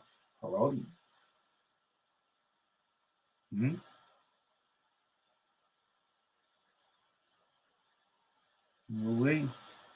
go to Matthew 22 and 16. Here another.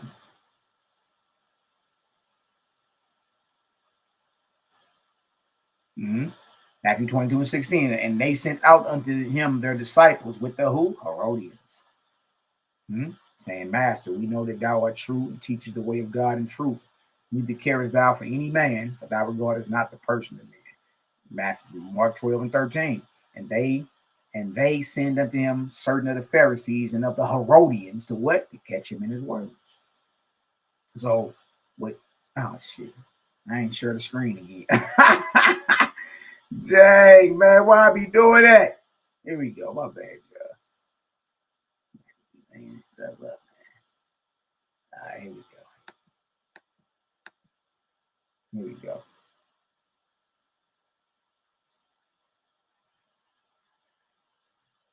There you go. Y'all should be able to see that. That's Mark 3 and 6. And the Pharisees went forth and straightway took counsel with the who? Herodians against him, how they might destroy him. So Paul claiming to be a Pharisee only substantiates that he is an Herodian, because the Herodians and the Pharisees was cool. They was tapped in together. You feel me? They was the ones plotting on who we call Yahshua. If y'all understand that, go ahead and throw me an 8 up in the chat. The Pharisees and the Herodians was tight. The Pharisees really wasn't cool with the Sadducees, but they was cool with the Herodians. And the scribes, those who are responsible for writing down the Hebrew scriptures and traditions and all that. You dig? Look at that. Mark 12 and 13. They sent unto him certain of the Pharisees and other who? The Herodians. To catch him in his words. It only substantiates that he is an Herodian if he claiming to be a Pharisee. We getting understanding. Man, oh man. All right, so that's the end of that article right there. I'm gonna stop that, and then we're gonna go over here and show y'all something. Show y'all something, man. We does this. Dudes. Shout out to my Dirty South brethren, Print Blake, aka Yeshaya. My brother. All right. I'm sharing this tab right here. Let's go show. Let's get to some of Bible. Let's get into some of Bible. You dig? And that's what make what we do so dangerous, y'all. We can go into the Bible and show you what we're talking about. You know what I mean? Man, Paul was a Pharisee. The Pharisees was tight with the Herodians. How the hell else is Paul able to go to Damascus and arrest people and kill them? Well, the king over Damascus just so happens to be the father-in-law of Herod Antipas. And Herod Antipas, King Aretas, the king that was over Damascus at the time, decided to go to war against the house of Herod because Herod Antipas divorced his daughter and married somebody else. So he went to war. And this is all during Paul's conversion. And during Paul's conversion, during the same time, he admits that King Aretas and his government was looking to capture and destroy him. So he had to get up out of there. Why? Because he's connected to the very house that King Aretas is persecuting. What house is that? Malaki? The house of Herod. Easy work. Now this right here is an old doc. I put this together when we debated Polar Rizzo. I remember Polar Rizzo from last year. That boy really ain't. That was the first debate I had over there on the Source Debate League. Polar Rizzo. I want to show y'all something though. That's round 2. We're gonna go down to round 3. This is what I'm about to show y'all, something that's always overlooked. It's always overlooked. And when y'all see this, y'all gonna be like, dang, well, that's crazy. How did that happen? Shout out to my brother Roger Washington, Roger Vortex in the building. Good holler at you last time, my brother. Believe that, know that. Here, I want to show y'all this though. We get down to round 3. We can see exactly what's going on here. Yeah, man. I don't think Jacob Berman knew how to express himself. He was saying what he was saying was right, but I don't think he knew how to express himself. And the fact also in Acts 13:1 that all of them was, well, some of them was brought up with Herod the Tetrarch. Well, according to Josephus, they all was educated in Rome and lived in Rome. So anybody brought up with them would have been educated where? Rome. Yeah, Cal, these is some tricky dudes, ain't they? Now, this right here. Let's go ahead and tie Paul in to the false apostles spoken of in Revelation, the 2nd chapter. Uh-oh. Uh-oh. Dang, Malaki, why you gotta always do this? That's a wild berry smoothie right here. Fire.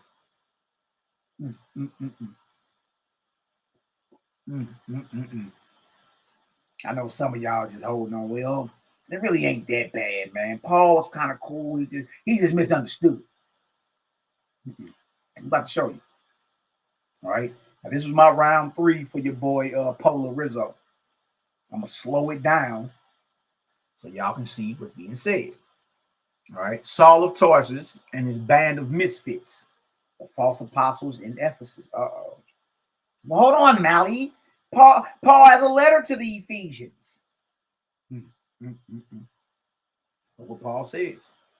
Ephesians 1:1. Paul, an apostle of Jesus Christ, by the will of God, to the saints which are at Ephesus, and to the faithful in Christ Jesus. Ephesians 1:1, KJV. So Saul claiming to be an apostle in his letter. So-called Saul is claiming to be an apostle to his letter, in his letter to the Ephesians. See that? Look at this. This is 2 Timothy 1:15. Paul again. He claims to be an apostle up here in Ephesians 1:1. Look what he says in 2 Timothy 1:15, contemporary version. You know that everyone in Asia is turned against me, especially Philgus and Hermogenes, Saul of Tarsus. 2 Timothy 1:15. Saul admits he caught smoke from the assemblies in Asia. They realized Saul and his crew were false apostles. 2 Timothy 1:15, Paul said it. You know that everyone in Asia has turned against me. You feel me? No, man. They wasn't feeling Paul. Everybody knew who the real apostles was. And everybody knew who what the message was supposed to be. And if Paul tapped in with them, he supposed to be preaching what they preaching. You see that? But Paul off his own lips is saying everyone in Asia done flipped on me, Timothy. Everyone. Y'all understand that? If y'all understand that Paul is admitting in his letter to Timothy that, hey, nobody in Asia is cool with me. If y'all can understand that and realize Malaki ain't making it up, I'm not adding to it or taking away from it. If you understand that, throw me a 3 up in the chat. If you understand Paul off his own mouth in his letter to Timothy is saying nobody in Asia is cool with him. Everybody turned against him. Give me a 3 up in the chat. Now, I'm not making any of it up. That's what I'm trying to get everybody to see. Slow down. All you got to do is reread his letters. Slow down. Everybody in Asia turned against him. Everyone. According to him. Right? So it's not my job to come in and say, well, he don't really mean everyone. He just mean 5%, a little smidgen of the people. No, he said everyone in Asia turned against him. It ain't my job to tell you opposite of what he said. Let's go to Corinthians, 2 Corinthians 1:8, English Standard Version. For we do not want Paul again. For we do not want you to be unaware, brothers, of the affliction we experienced where? In Asia. In Asia. For we were so utterly burdened beyond our strength that we despaired of life itself. Dang. Paul of Tarsus, 2 Corinthians 1:8. Saul in his own words, the assemblies in Asia were hostile toward his gospel. Y'all see that? You see, like I ain't the one that's making none of this up. He telling you nobody in Asia rock with me. He telling you we down there lost our life spreading what we teaching, what I teach up in Asia. That's what he's saying. Watch this. New Living Translation, 1 Corinthians 15:32. Paul again. What does he say? And what value was there in fighting wild beasts? Those people of who? Ephesus. Ephesus. Ball game, boy. Ball game. He telling you I was banging. Then the people in Ephesus are considered wild beasts to Paul. And what value was there in fighting wild beasts? Those people of Ephesus. If there will be no resurrection from the dead, and if there is no resurrection, let us feast and drink, for the more we die. Paul is saying, and remember, Ephesus is in Asia. He called the people of Ephesus wild beasts. Y'all see that? Give me a 4 up in the chat. These are Paul's words right here. These are his words. Okay? His words, 2 Timothy 1:15. Everyone in Asia turned against him. 2 Corinthians 1:8. For we do not want you to be unaware, brothers, of the affliction we experienced in Asia. We were so utterly burdened beyond our strength that we despaired of life itself. 2 Corinthians 1:8. These are Paul's words. Not Malachi Maccabee. 1 Corinthians 15:32. What did he say? And what value was there in fighting wild beasts? Those people of Ephesus. So y'all remember this. Remember this. Off his own mouth, the people in Asia and specifically Ephesus was not rocking with him. I see 4s in the chat. Okay. Now look at this. Revelation 1:4. Who is Revelation addressed to? John. To the 7 churches which are where? In Asia. In Asia. Hold on. Paul just said what? 2 Timothy 1:15. You know that everyone in Asia is turned against me. Revelation 1:4. To the 7 churches which are where? In Asia. Come on, man. Hold on. So the very assemblies that are in Asia, Paul just said everyone turned against me. That's what he said. To the 7 churches which are in Asia, grace be unto you, peace from him which is, which was, and which is to come, and from the 7 spirits which are before his throne. Revelation 1:4. KJV, John the Apostle. Notice the book of Revelations is addressed to the 7 churches in Asia. The same area Saul caught all that smoke. Let's get to Revelations 2:1-2. Watch this. The Revelations is addressed to the very assemblies that wasn't rocking with Paul. So for any brother claim they read Revelations and all that and still sympathetic toward Paul, you already off. Because according to Paul's own words, they wasn't rocking with him. And why? Because he was bald headed or something? Because he was pale skinned? No, because of what he was teaching. Right? Y'all ever heard of the Basilica of St. John? Well, John was the one teaching. John the Apostle was the one teaching those in Asia or in Ephesus. You know what I mean? He was the one. Paul comes in and write his letter and come doing his own thing. You feel me? And he calls smoke behind it. That's what nobody's slowing down and looking at. You know what I mean? Look at this. Revelation 2:1-2. Unto the angel of the church of who? Ephesus. Hold on. Paul just called the people in that assembly wild beasts. And he admitted he was fighting with them. And y'all, this is after the conversion. This is after his conversion. Unto the angel of the church of Ephesus, write these things, saith he that holdeth the 7 stars in his right hand, who walketh in the midst of the 7 golden candlesticks. Don't forget, Saul called the people of the assembly in Ephesus wild beasts that he was fighting with. Verse 2, look at this. I know your works and your labor and your patience, and how you cannot bear them which are evil. And you have what? Tried them, which say they are apostles and are not. And has found them liars. I was hoping YAH'K brought this up. What about the apostles in Revelation, the 2nd chapter? Did they say were apostles and or not? I was hoping he would bring this up. I was going to crack his skull They talking about Paul and his crew. Huh? You have tried them. That means there was a trial that went down in Ephesus. And it's found them liars. There was a trial in Ephesus about Saul and his crew. And the final verdict was they are false apostles and liars. Notice the assembly is not rebuked, but actually commended for this. They got commended for that. You feel me? They wasn't rebuked for, they got commended for exposing the ones coming around here talking about they apostles and they not apostles. It don't say bishop. It don't say deacon. It don't say presbyter. Who are the apostles according to the Bible? I asked that boy what it take to be an apostle. He said there ain't no requirements. Your boy apostle, the so-called apostle that used to be on Sinetta, said the same damn thing. But if I ask you, Millie Mouth Nick Rose, what's the requirements for being a bishop? You're going to lick your fingers and turn to Paul, and he's going to tell you that the bishop has to be sober, has to be the husband of one wife, you know what I mean, has to know how to rule his house, and it's the same with a deacon. So there are requirements to be a bishop, and there are requirements in being a deacon, but there ain't no requirements to being an apostle. You niggas sound foolish.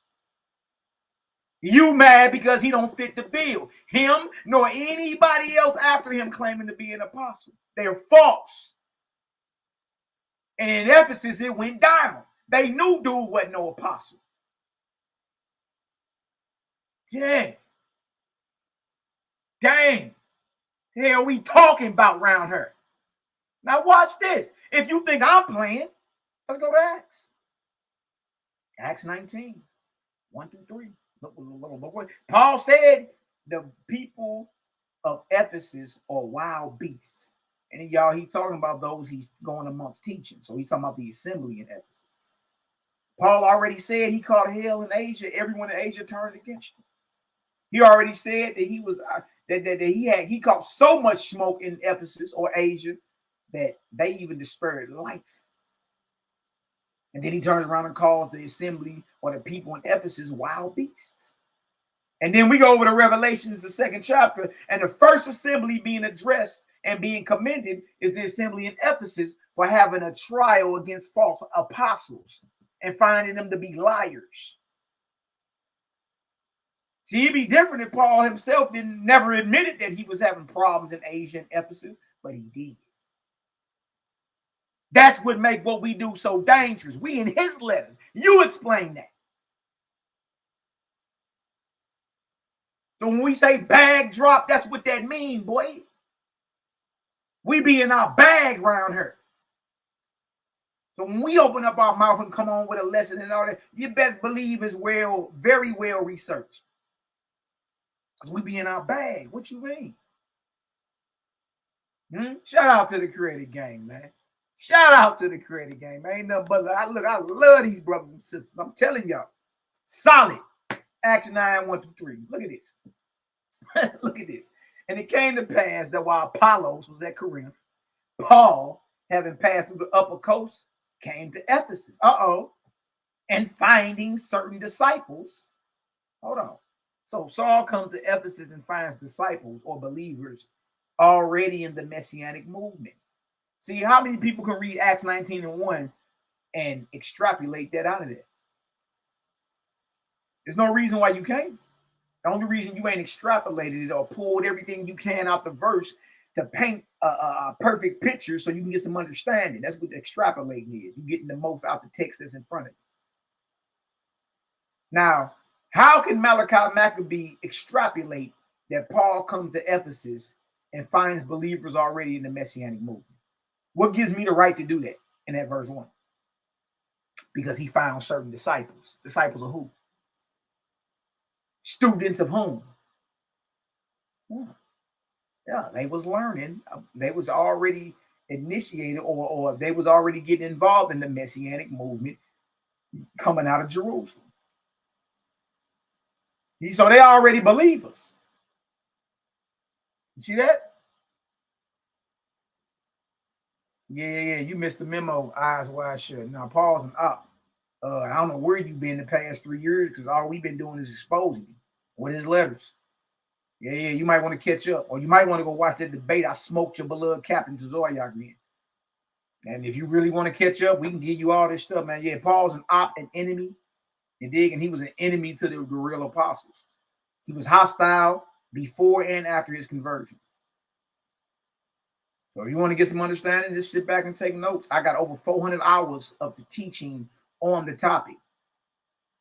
You feel me? And to this day, I don't know nobody on YouTube that got more teachings defending Paul than me. I got plenty of videos out there defending him. You feel me? And that's because I never saw the conflict. Once I saw that he was teaching opposite of what the apostles and Messiah's brothers in them was teaching, it all opened up. I say, dang, he did say that. Dang, he is doing his own thing. Even if you claim he's an apostle to the Gentiles, the real apostles is already out amongst the Gentiles teaching. They already got foreign protocol for any foreigner who wants to join the Messianic movement. Paul came in doing his own thing. You know what I mean? So yeah. You might want to tap in.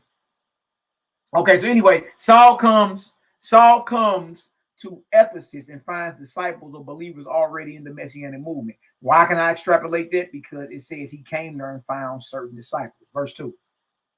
He said unto them, unto who? These disciples that's already joining this movement, already a part of the movement. He said unto them, have you received the Holy Ghost since you believe? And they said unto him, we have not so much as heard whether there be an Holy Ghost. So that means that the original movement wasn't teaching what Paul is teaching concerning Trinity and all that. They weren't even teaching that. We mean a Holy Ghost. We ain't even heard nothing about that. Right? And these are already believers or followers of the way. Look at this. Verse 3. And he said unto them, unto what then were ye baptized? And they said unto John's baptism. So they were baptized under the same order as Yeshua and the apostles. Don't forget, one of the requirements for being an apostle is you had to witness Yeshua get baptized by his cousin John. These disciples were already believers in the message of Messiah, and they had already been baptized. Saul convinces them to do another baptism than the one that was good enough for the Messiah and his disciples. Y'all see that? Now look at this. We're going to jump down to verse 7. And all the men were about what? 12. These are 12 disciples. Hold on, man. Didn't Jebus have 12 disciples? You mean to tell me Paul just went and convinced 12 disciples to drop what they doing and follow him? How many of y'all knew Paul went and got 12 disciples in Ephesus, the very place he called wild beasts? And all the men were about 12. I found that very, very interesting. How the hell does Paul have 12 disciples? How?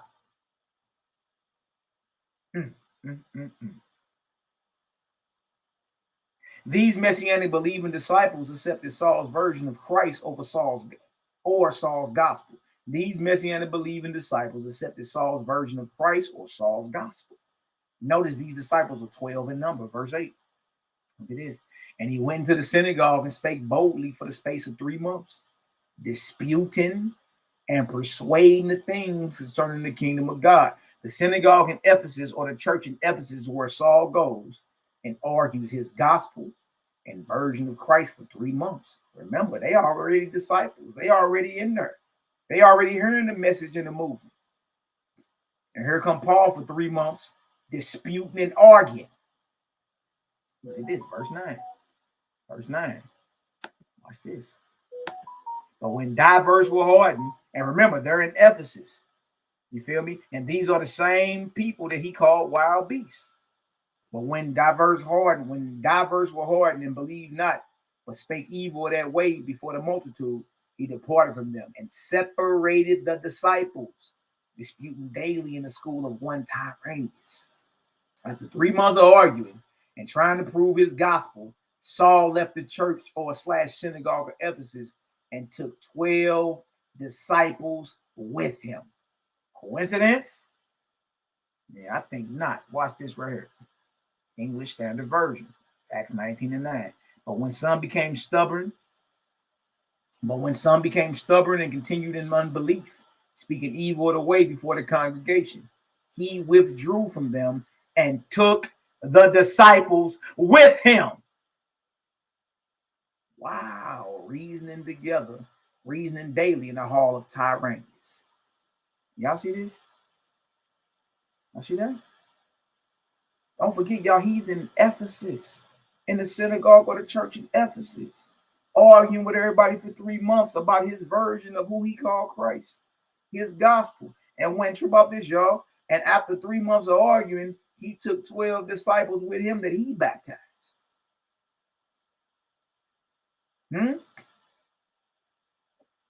Paul said, here's the arguing, right here. They was arguing. But when diverse were hardened and believed not, but spake evil of that way. Hold on, didn't Paul say up here? What did he say up here? What is it? 1 Corinthians 15:32. What did Paul say? And what value was there in fighting wild beasts, those people of Ephesus? You go to Acts 19, and he was arguing and debating with them, and then left there and took 12 disciples with him. Paul tell you, I called hell in Asia. They wasn't rocking with Paul. Now remember Revelation 2 and say apostles, plural. All right, Revelation 2:2. I know thy works and thy labor and thy patience, and how thou cannot bear them which are evil. And thou hast tried them which say they are apostles, plural, and are not, and hast found them liars. There was a trial in Ephesus about Saul and his crew. And the final verdict was they are false apostles and liars. Notice the assembly is not rebuked, but actually commended for their final judgment. So let's go see who else is rolling with Paul that's claiming to be an apostle. Because remember, the only way you can be an apostle is according to Acts chapter 1, verse 21 through 26. If you don't fit that, you're not an apostle.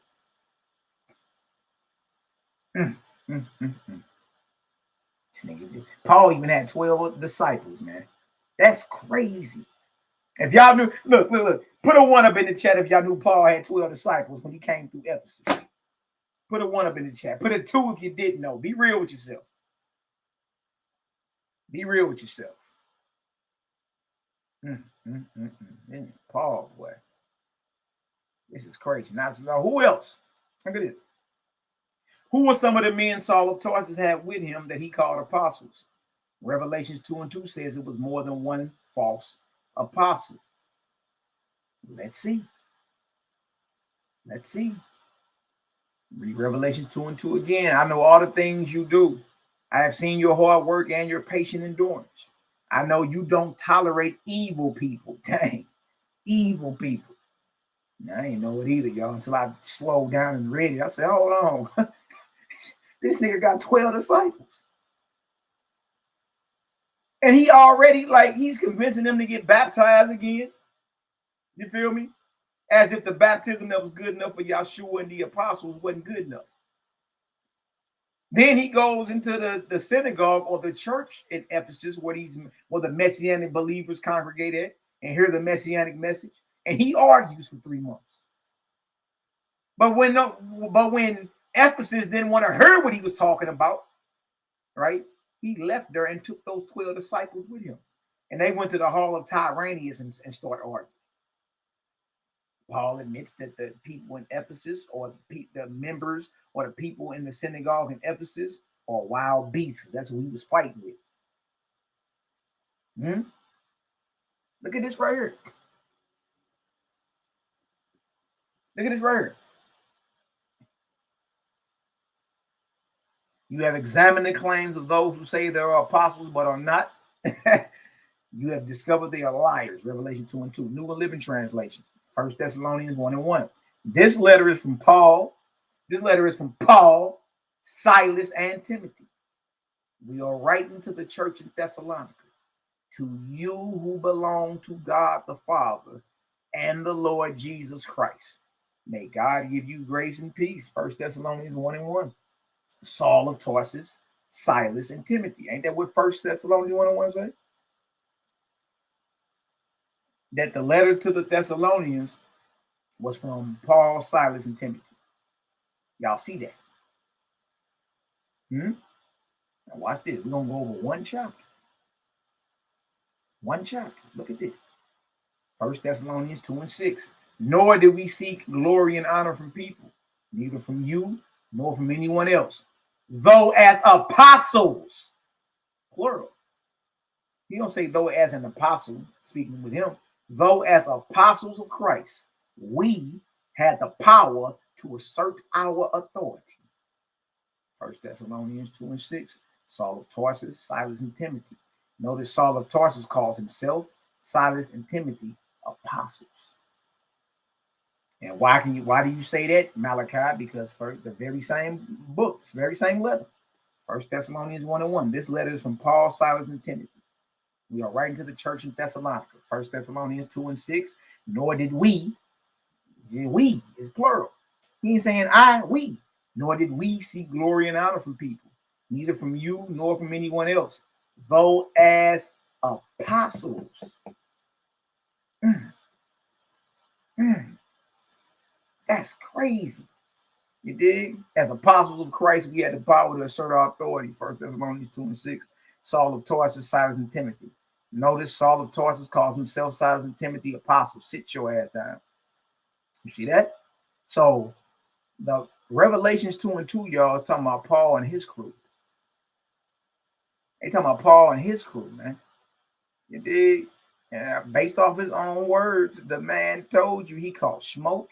Everybody in Asia turned against him, and it just so happened, y'all, that the very Revelations is written to the very assemblies that was not feeling Paul at all. And in Ephesus, they had a trial on him and said, yeah, dude's a false apostle and a liar.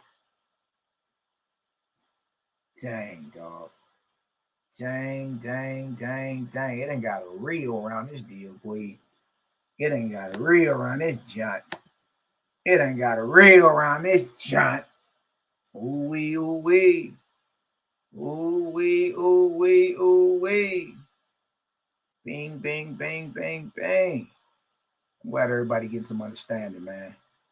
That's all good.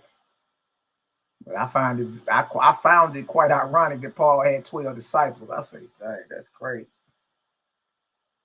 You know what I mean? Yep, that's right, Cosmo. The whole house of Hebrews who turned against Paul. And again, y'all, it'd be different if these things weren't coming out of his mouth. Right? He said, salute Herodian, my kinsman. He the one said he had Roman citizenship. He the one said he was a freeborn Roman. Right? He the one that said everybody in Asia turned against him. He the one that said that the assembly in Ephesus are considered wild beasts for fighting against him. Right? And he the one that said him, Silas, and Timothy were apostles. So in Revelations 2, even though all the letters is addressed to all the assemblies in Asia who are against Paul, they specifically in Ephesus. And then we go back to Acts 19 and we see, oh yeah, he was in Ephesus, wasn't he? He did catch smoke in Ephesus. They wasn't rocking with him. Hell, when he left up out of there, he even took 12 disciples with him. So in order for what I'm saying to be false, y'all, all this would have to be a coincidence. Paul had 12 disciples. Paul was doing his own thing, y'all. You feel me? And that's why ain't nobody really tripping like what the hell is going on around here. What's really being said? What's happening? You feel me? Yeah, you're shy. I feel you. I feel you. Dang, bro, that's crazy. Ooh, wait, let me drop this link. Anybody want to come on in? I'm about to go ahead. Matter of fact, let me show this real quick too, because I need to show y'all. Most of y'all already know this, but just in case anybody think we playing. Just in case anybody think we playing around these parts. Now let me share my screen again. So y'all can look at the requirements for being an apostle. All right. Sure.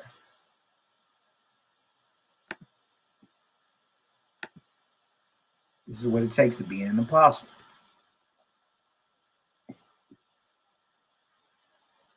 All right, Acts chapter 1, 21 through 26. Paul doesn't meet these requirements of being an apostle, and he was teaching opposite of what the apostles was talking about. So the assemblies in Asia, you know what I mean, who were up under the tutelage of the real apostles, you feel me, had a trial and deemed Paul and his crew to be false apostles and liars. Paul, off his own mouth, said he was fighting with the wild beast in Ephesus. Paul, off his own mouth, said everyone in Asia turned against me. But that means everyone that the book of Revelations is written to turned against Paul. They didn't accept him. You see what I'm saying? This, Acts 1, 21 through 26. The curriculum, the requirements of being a real apostle. Wherefore these men which have company with us all the time that the Master Yahshua went in and out among us, beginning from the baptism of John, until the same day that he was taken up from us, must one be ordained. Must one be ordained. The word must is there, y'all. And the word ordination is there. That's what I was trying to tell the boys to Zoyak, like, you can't say that's just something they did. And there are no requirements for being an apostle. When we got in the literature, it says, must one be ordained and be a witness with us of his resurrection. And they appointed two, Joseph called Barsabas, who was surnamed Justus, and Matthias. And they prayed and said, thou, Lord, which knowest the hearts of all men, show whether these two thou hast chosen, that he may take part of this ministry. What ministry is that? That's the mission Messiah gave him. That they may take part of this ministry and what? Apostleship. So we got words like must be ordained, must, ordination, this ministry, and apostleship. And you mean to tell me there are no requirements for being an apostle? From which Judah by transgression failed, that he might go to his own place. And they gave forth their lots, and the lot fell upon Matthias, and he was numbered with who? The 11 apostles. Apostleship, no excuses. Point one, had to be a day one. Had to be around and witness the Messiah coming in and going out amongst the other apostles. Point two, had to witness the Messiah's baptism. Point three, had to witness the Messiah's ascension. These are the requirements for all apostles. Paul or anyone claiming to be an apostle outside of these requirements is false before the Creator. All right, now let's get into the ordination. Point one, Joseph and Matthias were selected by the apostles, so obviously they were around to be witnesses. Two, the apostles prayed and then cast lots. Three, the lot fell on Matthias, he becomes the 12th apostle. This was the ordination process an apostle had to go through. All right, so Paul's whole claim to be an apostle, y'all, is based off his vision. And his vision got holes, and he got one vision in three or four different accounts of it. And the last account, he claimed the Messiah appeared to him from heaven, quoting Greek playwriters and Greek plays from 500 years earlier. Well, would you think that it is hard for you to kick against the pricks? You think that's an original saying? No, that's something that had been peddled around Greece 500 years earlier, all the way down to the Roman occupation. Check the last video. We went over St. Paul in Greek literature. Yeah. So that's what it takes to be an apostle. So that's why they was able to say he's not no apostle, and two, that he's a liar. What he teaching is false. See that?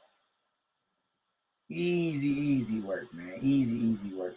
I'll probably come on next time and read some more Robert Eisman's work.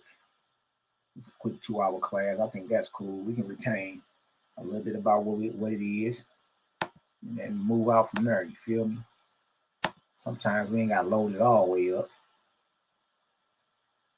Let me see.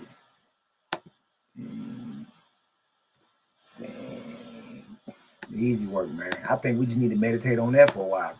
Paul had 12 disciples. And Paul and his crew are the ones being rebuked in Revelation chapter 2, verse 2. Yep, they were the ones that those in Ephesus had a trial against. Yep, and deemed them to be false apostles and liars. And they were commended for that. Don't forget, Paul already said, everybody in Asia turned against me. He already said when he was in Asia, he despaired for life. You know what I mean? He'd rather had died, in other words, and lived through that. He already said that the people in Ephesus, and remember when he's talking about people, he's talking about those that are involved where he goes to teach it. Like wherever they would come to, they would go to a synagogue. Synagogue is where you go hear the law and the prophets and hear about the Messianic movement. That's based off the law and the prophets. The synagogue on the Sabbath is where you would go to hear these things. So when he's saying everyone in Asia and turned against him, he ain't talking about your average Joe the Wino or Ned the Wino. He's talking about those who are in the assemblies, right? Those who already believe in Messiah, they're already part of the Messianic movement. Because the letters are written to the synagogue in them places, right? So the letter to the Romans is written to the synagogue in Rome.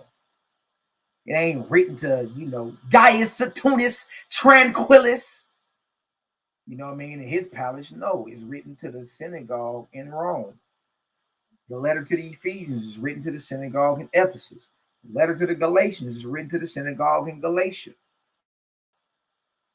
You see that? All these are in Asia, y'all. You know what I mean? All this is in Asia. All of it. Oh, we. You feel me? Eyes wide shut. The Old Testament compromised too. Yeah. We got all the info on it. That's compromised too. That way you gotta know the character of the Creator and differentiate. Because some places they talking about who you think they talking about Jehovah or Yahweh is really they're talking about a deity. Pump faking like they're the Creator. You know what I mean? And that don't mean you can't find the ways of the Creator in the Bible. I'm not saying it. I'm saying without understanding the character of the ever-present Creator, a deity can easily confuse you into worshiping them. You feel me? And that's in the Old Testament as well. So we're going to get into it. Megaton light bomb, Yeshaya. You already know. All right. Did I put that in there, y'all? If anybody want to come in, did I put that in there already? Or didn't I? And yeah, that's already in there. If anybody want to jump on, chop it up a little taste. I think that's enough to marinate on for the day. I had some more stuff to go through. We're going to be going through the Greek literature. Paul quoting all type of Greek. Playwrights, poets. You feel me? When he said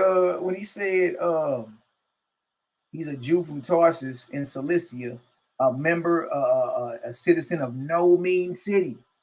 He did all that's Greek playwrights and philosophers. We got all the information on it, y'all. Y'all gonna be like, wow, man. Wow, this is crazy. You did. So it's all good, man. Anybody don't want to hit the link, love, light, balance to everybody. But again, I think I find it quite ironic that your boy Paul had 12 disciples, man. And again, we go into his own letters. In his own letters, he don't run his mouth, man. Major. And he's telling. You feel me? That's why I say don't take the letters of Paul out. Leave them right there. Leave them right there. You know what I mean? That way we can read what's going on. We can get into his mind. Dang, what was he talking about? He was tripping. Bro was tripping hard, like really tripping. You feel me? Also, the link to King Aretas and his dominion over Damascus, and how his son-in-law was Herod Antipas, right? Who divorced his daughter. So he wages war against the house of Herod during the same time that Paul is in Damascus. And Paul admits, I had to get up out of there because the government of King Aretas was persecuting me. Well, at the same time, he's going to war with the entire Herodian household. He's persecuting you too. Why? Because, bro, you an Herodian. Ain't no coincidences in none of that. You an Herodian. You a op, boy. And everybody know it. Dig. So look, man, love, light, and balance to everybody. Created gang in the building. CGG, FGK, false god killers. You know what I mean? You bring them, we raise them. We out here. Also, if y'all want to tap in with the 30-day raw challenge that the gang is doing, I'm drinking a wild berry smoothie right now. You feel me? We started January 1st. Everybody doing, and going as long as they can. We're doing a raw challenge. We vibrating high. We feeling good. We getting more and more powerful. You feel me? It's going down. Oh, I got somebody in the building. I got big brother Raphael, the Turtle Gang. Y'all know Ralph don't play no games. I got none other my brother and your brother Cosmo and Kyle in the building. Boy, what's the word? Boy, I say, boy. Hey, man. That was fire. I had seen this 1,000 times, but like you said, sometimes it takes a certain person to put it in a certain way for everybody to get it, right? Berman actually brought that out, like you showed against Bocat Malone. He brought this out, but he didn't explain it correctly. Explain it to us, Mally. If it is that the Arabian king Aretas, right, is in war with the Herods, right? And he end up, in hindsight, winning the war, right? Yes. If Paul was a Benjamite, right? Why would he be running from King Aretas if Aretas is only looking for Herodians? Could you explain that? I've never heard it put that way before, bro. Paul wouldn't have been running from King Aretas. King Aretas and his government wouldn't have been persecuting Paul because they didn't have no problem with the Benjamites. At that moment, he had a problem with Herod Antipas. The son of Herod the Great, because he divorced his daughter and married one of his sisters or cousins. And so he going to smash the Herodians, right? Yeah. And because of that, King Aretas waged war against the entire house of Herod during the same year of Paul's conversion, during the same time that Paul is in Damascus. And Paul admits the governor under King Aretas held a garrison for me. I had to get up out of there. They put me in a basket and they let me down a wall and I got up out of there. Wow. So historically speaking, during this same time, King Aretas of Arabia, right, who has the authority over Damascus, was at war with the entire house of Herod. Wow. In Judea. The entire house of Herod. He went to war and he won. Wow. You feel me? This is at Damascus. And this is at Damascus. Yes. Where he got sent to go kill Christians, right? By what was his name? Ananias? Yeah, Ananias, yeah. So Ananias in Jerusalem sends him to an Ananias in Damascus. And at that time, historically, Aretas is smashing the Herodians at Damascus in the same year. Yeah. Paul had to run. Yes. Why would Paul run unless he was Herodian? It don't tell you that no Jews ran nowhere else. No other Jews ran. And remember, there are already converts in Damascus. Yeah. So why didn't none of them run?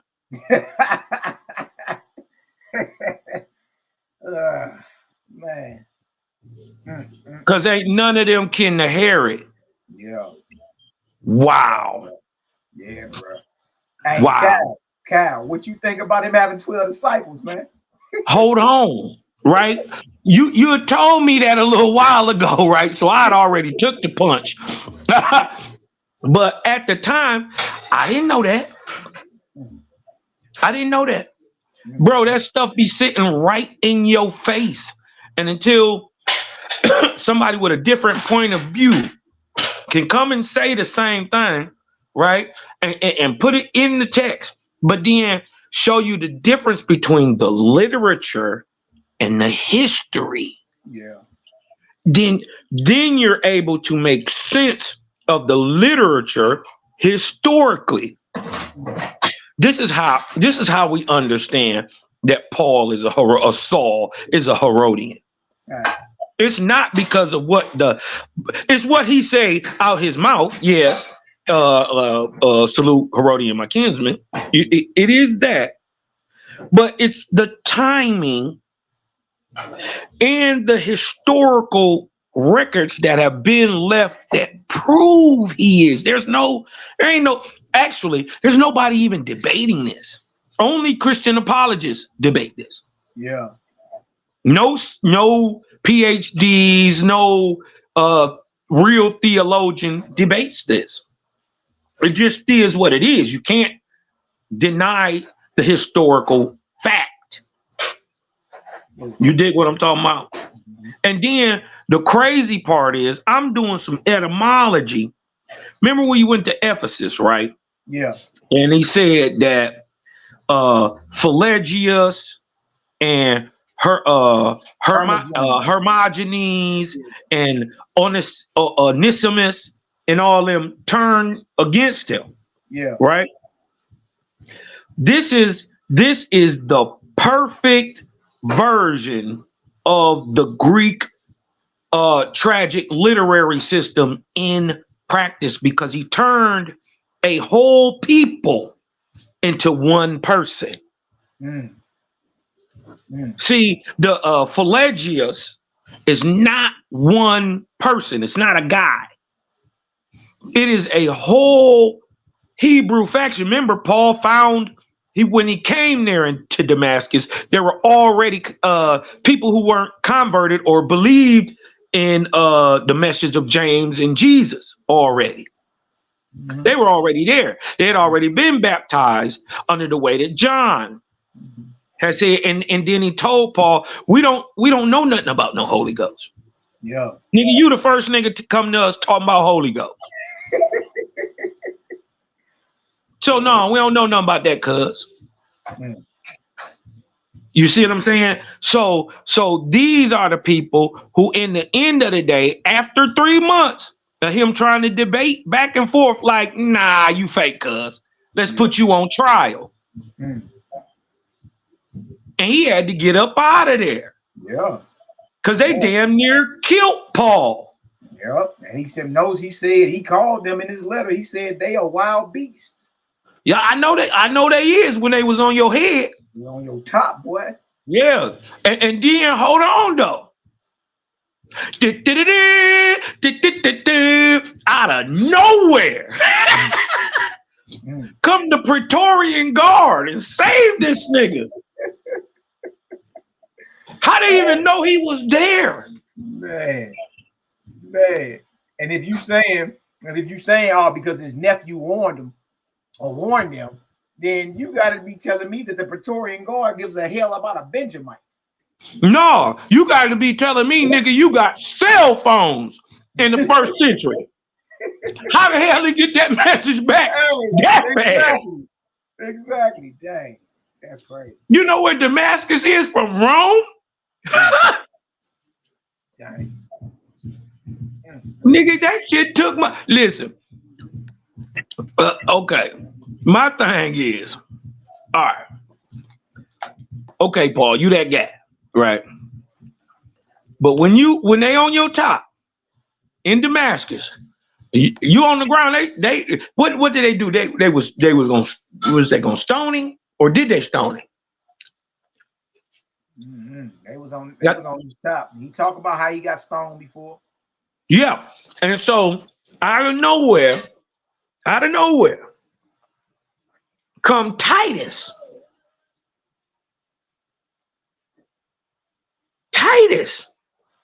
The nigga who smashes Jerusalem. I mean, he laid everything in Judea to waste. And then let his homeboy Herod and them run it. You dig what I'm talking about? You see when they was talking about We were talking about the Acts 13 when it was saying brought up with Herod the Tetrarch and Saul. And then if you brought up with Herod and his family, that means you was brought up in Rome. They was educated in Rome. Now look, we got this same type of thing in modern time. The great Queen Catherine, right? Her sons, right, went and had sons. So her grandsons became Tsar Nicholas of Russia, Tsar Wilhelm of Germany, and David, King David of, I think, England. These are all first cousins, y'all. Yeah, facts. So this is how we can have a Paul, a Aristobulus, right? A Saul and a Josephus, all at the same time, all connected, all giving it up. And then Josephus even becomes a Flavian. Ain't that How you do that? How you do that, bro? I then look, even right there in the Bible that's been in front of our face the whole time. The Pharisees and the Herodians was cool. That's like Cosmo and Cal coming to y'all telling you I'm touting Jehovah, but tomorrow I become a Biden. Yeah, man. How does that happen? How does that even work? Peace to the righteous God. See La Shalom TV in the building. What's the word, King? Hey man, I'm just in the background listening to y'all build, man. Excellent chop session. I was in and out, but I caught, a good majority of the joint, man. Yo, this nigga Paul, man, this nigga's a whole character right here, man. Bro. This nigga more interesting than Jesus Christ. He is. He is. Jesus just was a regular nigga.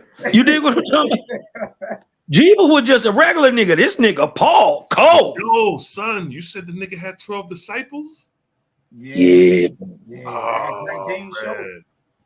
Yo, who's to say the Revelations ain't that nigga talking that shit? Like, in Revelation talking about the 12 kingdoms and it's gonna be the 12 tribes of Israel, and that's coming from Rome. They got a 12 tribe chart with Europeans now. I know. You see what I'm saying? I've seen it. Wait a minute. Wait, what? Wait, what? You ain't seen it from us now? You ain't seen it? Bro, they got the European 12 chart. Yeah, they got a European 12 tribes with the tribes going into Europe. They all in Europe. Tribes. Show enough. So think about it. So when Revelations was written, they were talking about the 12 tribes in Revelations. It wasn't no Bantu niggas up the Congo like Malaki was saying.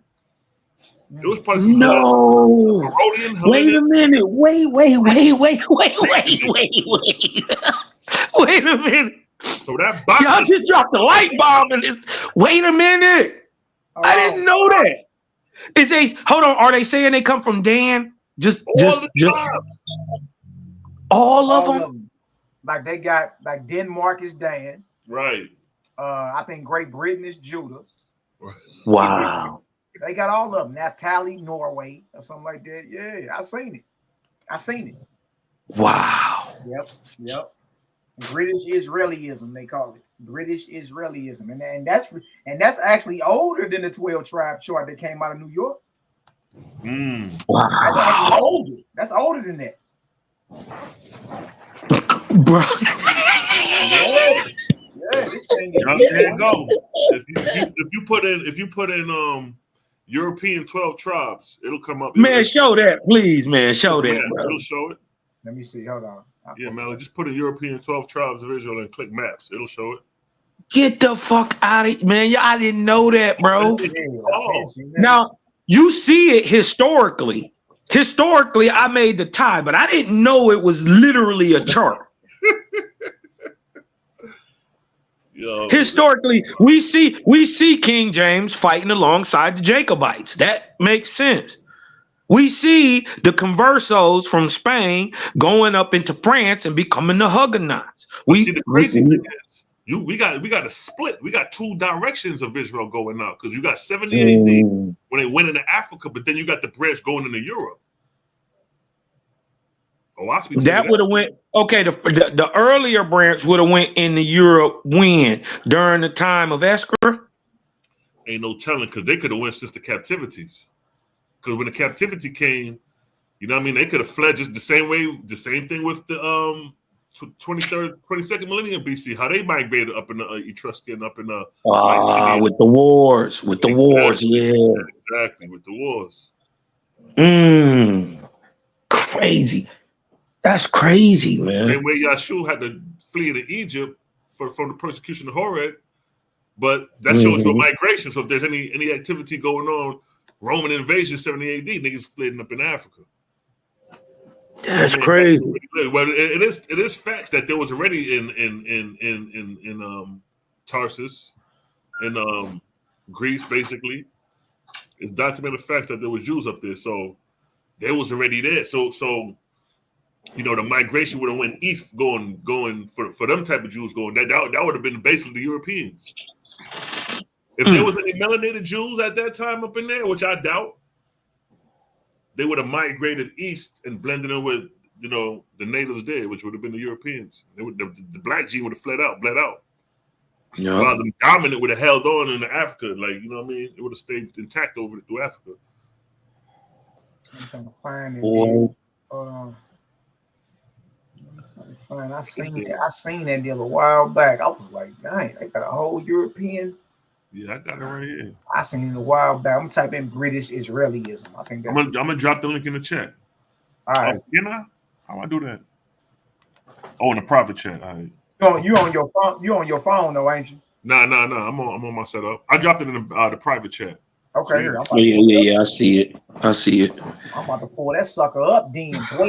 Man, I'm gonna cry. Get prepared to cry, brother. Yeah. Oh my God, man. All right, Ruben. It said the children of Japheth shall dwell in the tents of Shem. Wow. And the crazy part is Owaspy gives you an also a tale. You dig what I'm talking about? That he was going to use the apostate Jews to spread monotheism and the understanding of one God throughout Europe. Right. So that's a whole nother source to show that these people went there. Right. The melanated gene died out because they was oversaturated with Europeans. Or they would have interbred and the original seed would have died out. And then that's through racism and shit like that, they would have probably got murdered too, you know. And then, but coming through to Africa now, that's where basically that'll be us in a sense, you know what I mean? Because, you know, from 70 AD going through Africa for 1400 years under the Arabs, and then through the colonization of the European coming over through the transatlantic slave trip. So that's that flight coming that way. And then you got other flights. So while niggas was being oppressed in Africa, you had niggas up in Europe, you know what I mean, partaking in Roman citizenship. The crazy part is Owaspy says that the modern day European is not a two-way, but a three-way mix of the ancient Egyptian, the Aboriginal European, and the apostate Jews. There you go, right there. See?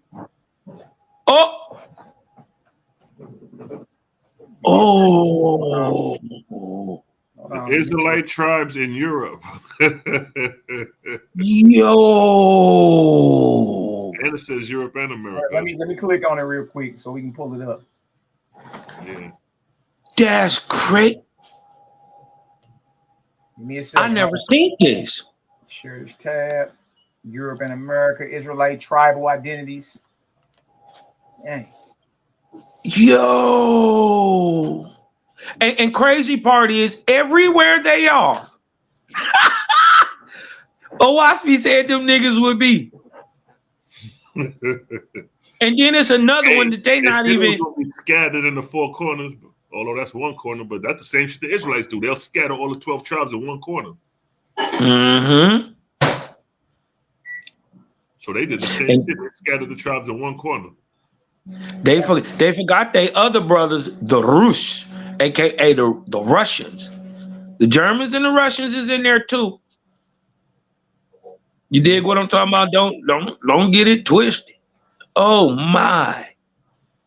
Look at Gad I've Wade. never seen this, bro. Dan is Denmark. Hey man. Hold on. I seen one, but I seen one like with the actual chart. Like you know how they got a chart Right. for the 12 tribe chart over here. I seen one with just like that. That's what Man, man, look that thing up real quick. This crazy. Yeah, that's what I'm looking for right now. When I find it, it's right up on this chat, boy. And do they got? I seen the one where they said that they got the shields. You seen the shields, the family crest? Mm-hmm. Because they claiming that that throne in England is David's throne. Mm. The heifer in who just died over there. Yeah, the Queen of England. That's Queen supposed of to be England. that's Yeah, supposed to be Israelites. That rock that was up under that black rock that was up under her throne was Right. said to be the actual rock that Jacob laid his head on and had that vision about Jacob's ladder. What? Yeah, man. Like this shit get deep. I'm finna show y'all this right here. Matter of fact, damn, the British Empire, USA. Damn. Solomon doing earthly throne. That would be great. Hey, switch the thing, bro. We can't see it. Okay, hold on. Okay. Let me keep looking too. I seen one. I'm about to find one for real. But Abraham, Isaac, Jacob, and then you see Jacob is Israel, right? And then you got Esau, Edom, and then all the names of his sons and all that. And as you get down here, you got Judah, the royal house of David. Look where it's going. Then it says the Messiah, Solomon's enduring earthly throne, right? Manasseh, a great people, USA. Ephraim, a company of nations, the British Empire. Hey, we part of the USA, so I guess we Manasseh. Wow. Yeah, Through Joseph line. Who Judah? What country Judah? They ain't say. Judah, that's the white boys that lives. Ain't nobody who else got a throne. Man, when I find that chart, y'all gonna be like, man, what? Yeah, I seen that chart. I'm looking for it, but it's an actual chart. They tell you that the tribe of Dan is Denmark. The tribe of Naphtali is Norway or some crazy man. It's like, what the hell? These niggas all in Greaseland with the tribes and shit. Yes, great. I never seen this, yo. Man, wait till I find that chart. You really gonna be so you probably gonna get off the line. Like, man, I gotta go. Dang. British Israelism 12 tribe chart. 12. Yeah. 12 tribes of Israel. Yeah, I'm looking for this shit. Gotta find it. Migration of the 12 tribes to Europe.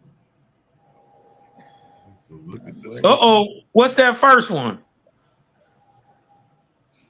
What does it say?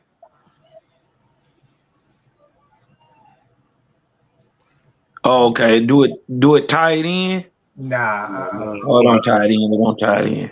Nah. You gonna find it. Watch. When I see it, y'all gonna be like, man, what the hell is really going on? Yeah, I've been searching the whole time. I ain't came across Okay, it. they just say scattered, everybody. Let me see. What is this one? Uh-oh. Oh.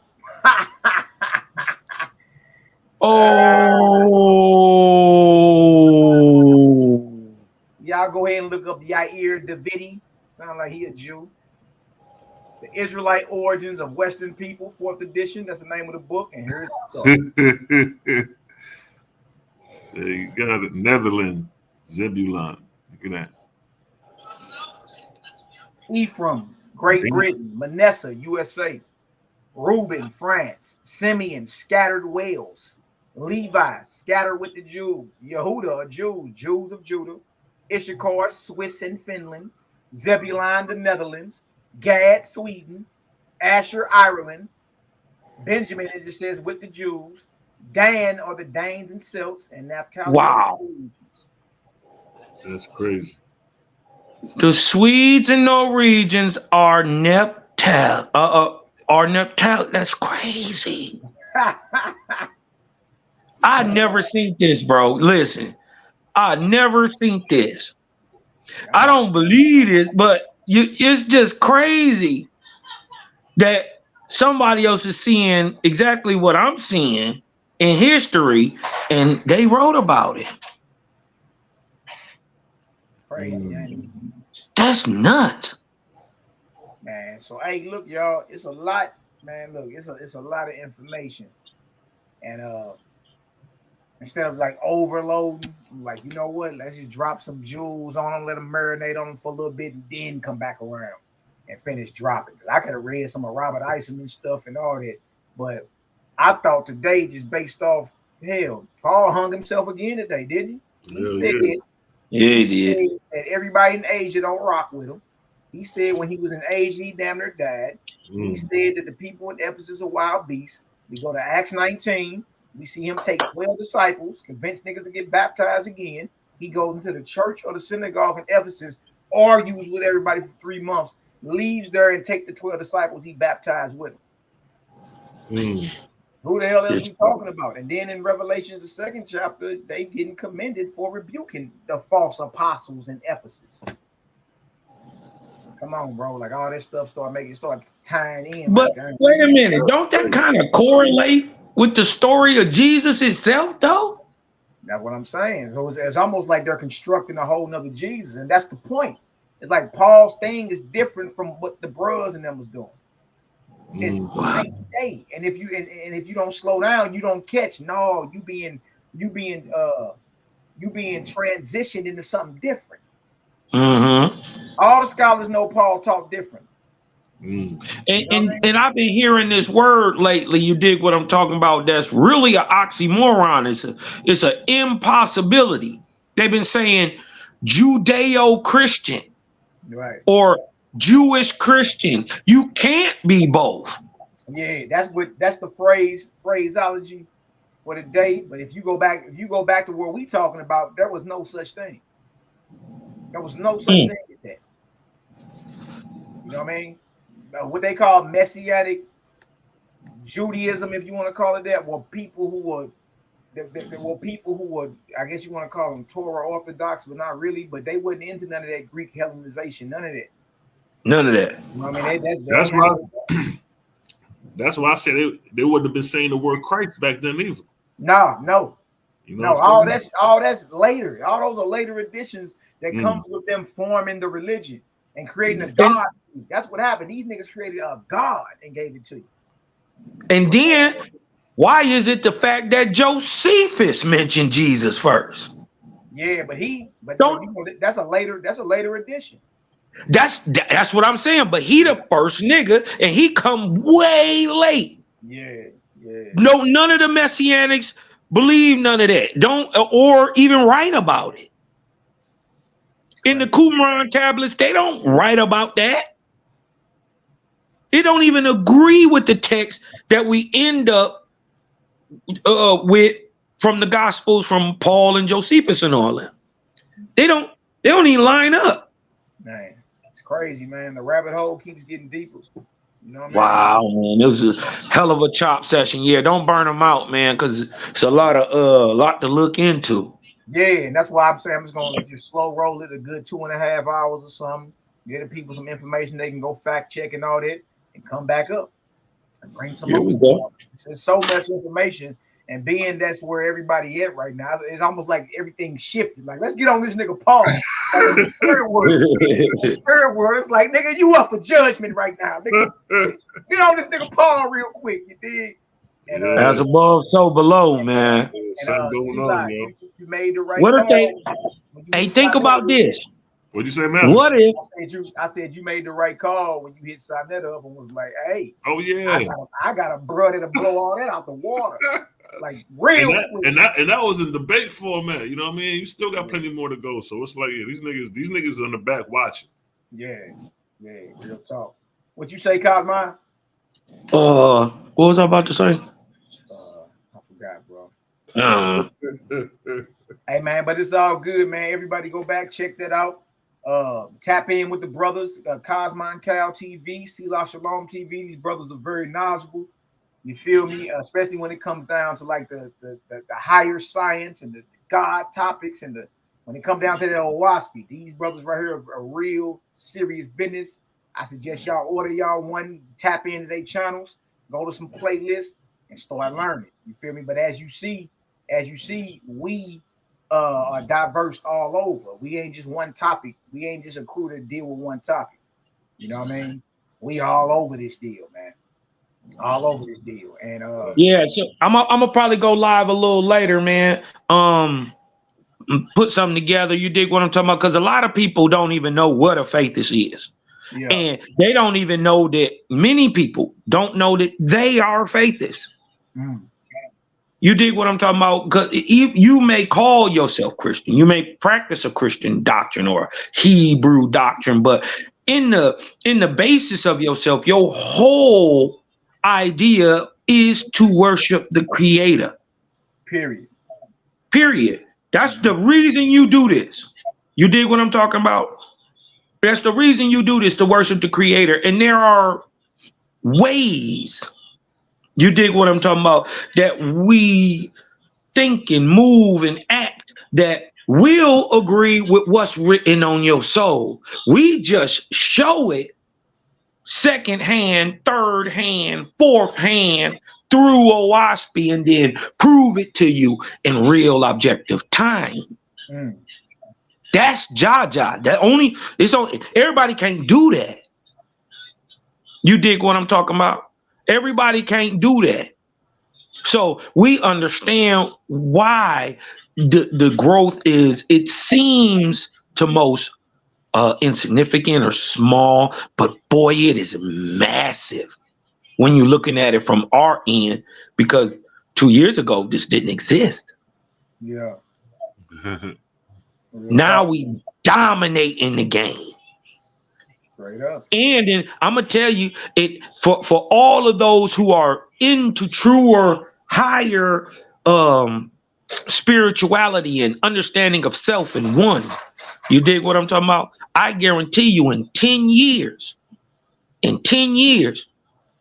there won't be any other high sciences other than faithism. Won't be none. Unless a faithist is giving it to you, it won't even be the higher light.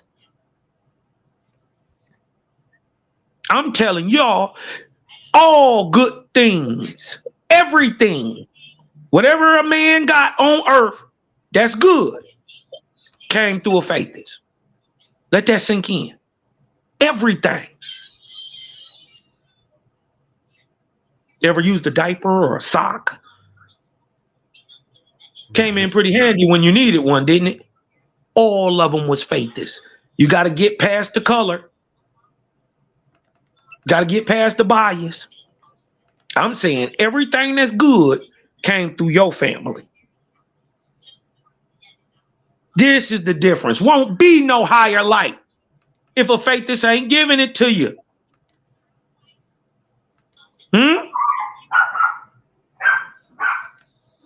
This why they argue and bark for 2-3 years, and then they come around and say, well, damn, Cal. Damn, Mally. Damn, Selah. You was right. You told me that one time to whoop and don't be biting on animal sandwiches. You did tell me that. When I stopped biting on animal sandwiches, I cured my cancer. Listen, this is commonplace. I've heard my gout or cancer or whatever. I didn't heard that cured so much in the last, let's just say, 10 years. Yeah, man. That everybody who said that they didn't change their diet, their diet, they super healthy now. Exactly. Every one of them. You dig what I'm talking about? We was YAH'KI. We was awakening YAH'KI before YAH'KI was awoke, nigga. Yeah. Absolutely. It was the faithist. It's always been. And now guess what? YAH'KI a faithist, and he don't even know it. He know it. I rap my little bro all the time. He know it because it makes sense. Yeah, he know. Guess what? Guess what he know? This is how we know YAH'KI is a faithist. YAH'KI know that there's a creator. Done. That's all. If you can wrap your mind around that, you already got all the rest. That's all he say every time I talk to him now. He be like, all praises to our creator. He don't even say Yahweh or none of that no more. He say all praises. There ain't no purpose, creator, bro. I'm watching. There ain't no purpose because everything else take away from him. Exactly. If you call him nature, if you call him, you could call him all. You know what I'm talking about? That's about it. What else would you call this nigga, dog? You know what I mean? He different. He different. You know what I mean? But once you got that, you already on the path. You dig what I'm saying? And it's just about it. And you know how life do. It'll walk you right into everything that you was trying to look for, that you've been asking for the whole time. All you got to do is just keep walking forward. It's gonna walk you right into everything. That's how Jah is. Your father didn't mess up nothing. He didn't sorry, y'all. You dig what I'm talking about? He didn't go to sleep on the 6th day. He didn't rest. He didn't stop. He didn't make no mistake. Think about this. You have been forever. Before ever, you was there. You was already there. You was already that nigga before ever was made. You have never in your whole existence ever made a mistake. Think about that. Is this why everything works together? I mean, it makes sense. How else? Wait. What time you going live, Cal? So we can all tap in. I'll probably go live in a couple hours, probably about 6-ish. All right. Well, what's that? About 2 hours from now? Yeah, about 2-3 hours, 6 or 7. I'll go on. Just you know what I mean. The link out so we all can tap in. If y'all don't know Cosmo and Cal TV, y'all link on in. Bro, claim he going live later on. Let's tap in and support the brother. Circulate the videos, you know what I mean, and jump on it and chop it on up. Let's do it. That's right. But I'm about to get up out of here, man. Look, like love and light to everybody in the building. Y'all already know what time it is, man. Creative gang, you bring them. We race. That's right. That's right. Next time, y'all. Blessings, King. Be great and dangerous around this deal. hey, to everybody in the family. Chestnuts roasting on an open fire. Hey, you say you go live at 6? Shit, I may go live right after Melly for a little while. Hey, man. come on with it, bro. Y'all go right over to SHALOM TV. We in the chat. Let's get it. Keep the marathon. It's a marathon, baby. You know what I mean? Yeah, man. This Paul shit got me goddamn going, boy. This is an excellent build, though, King. It's an excellent build. Well, if you go live, I'm gonna tap in with you. All right, say less, yo. All right, y'all. Till the next time, family. Peace. One. Peace, shalom. Them bros said they about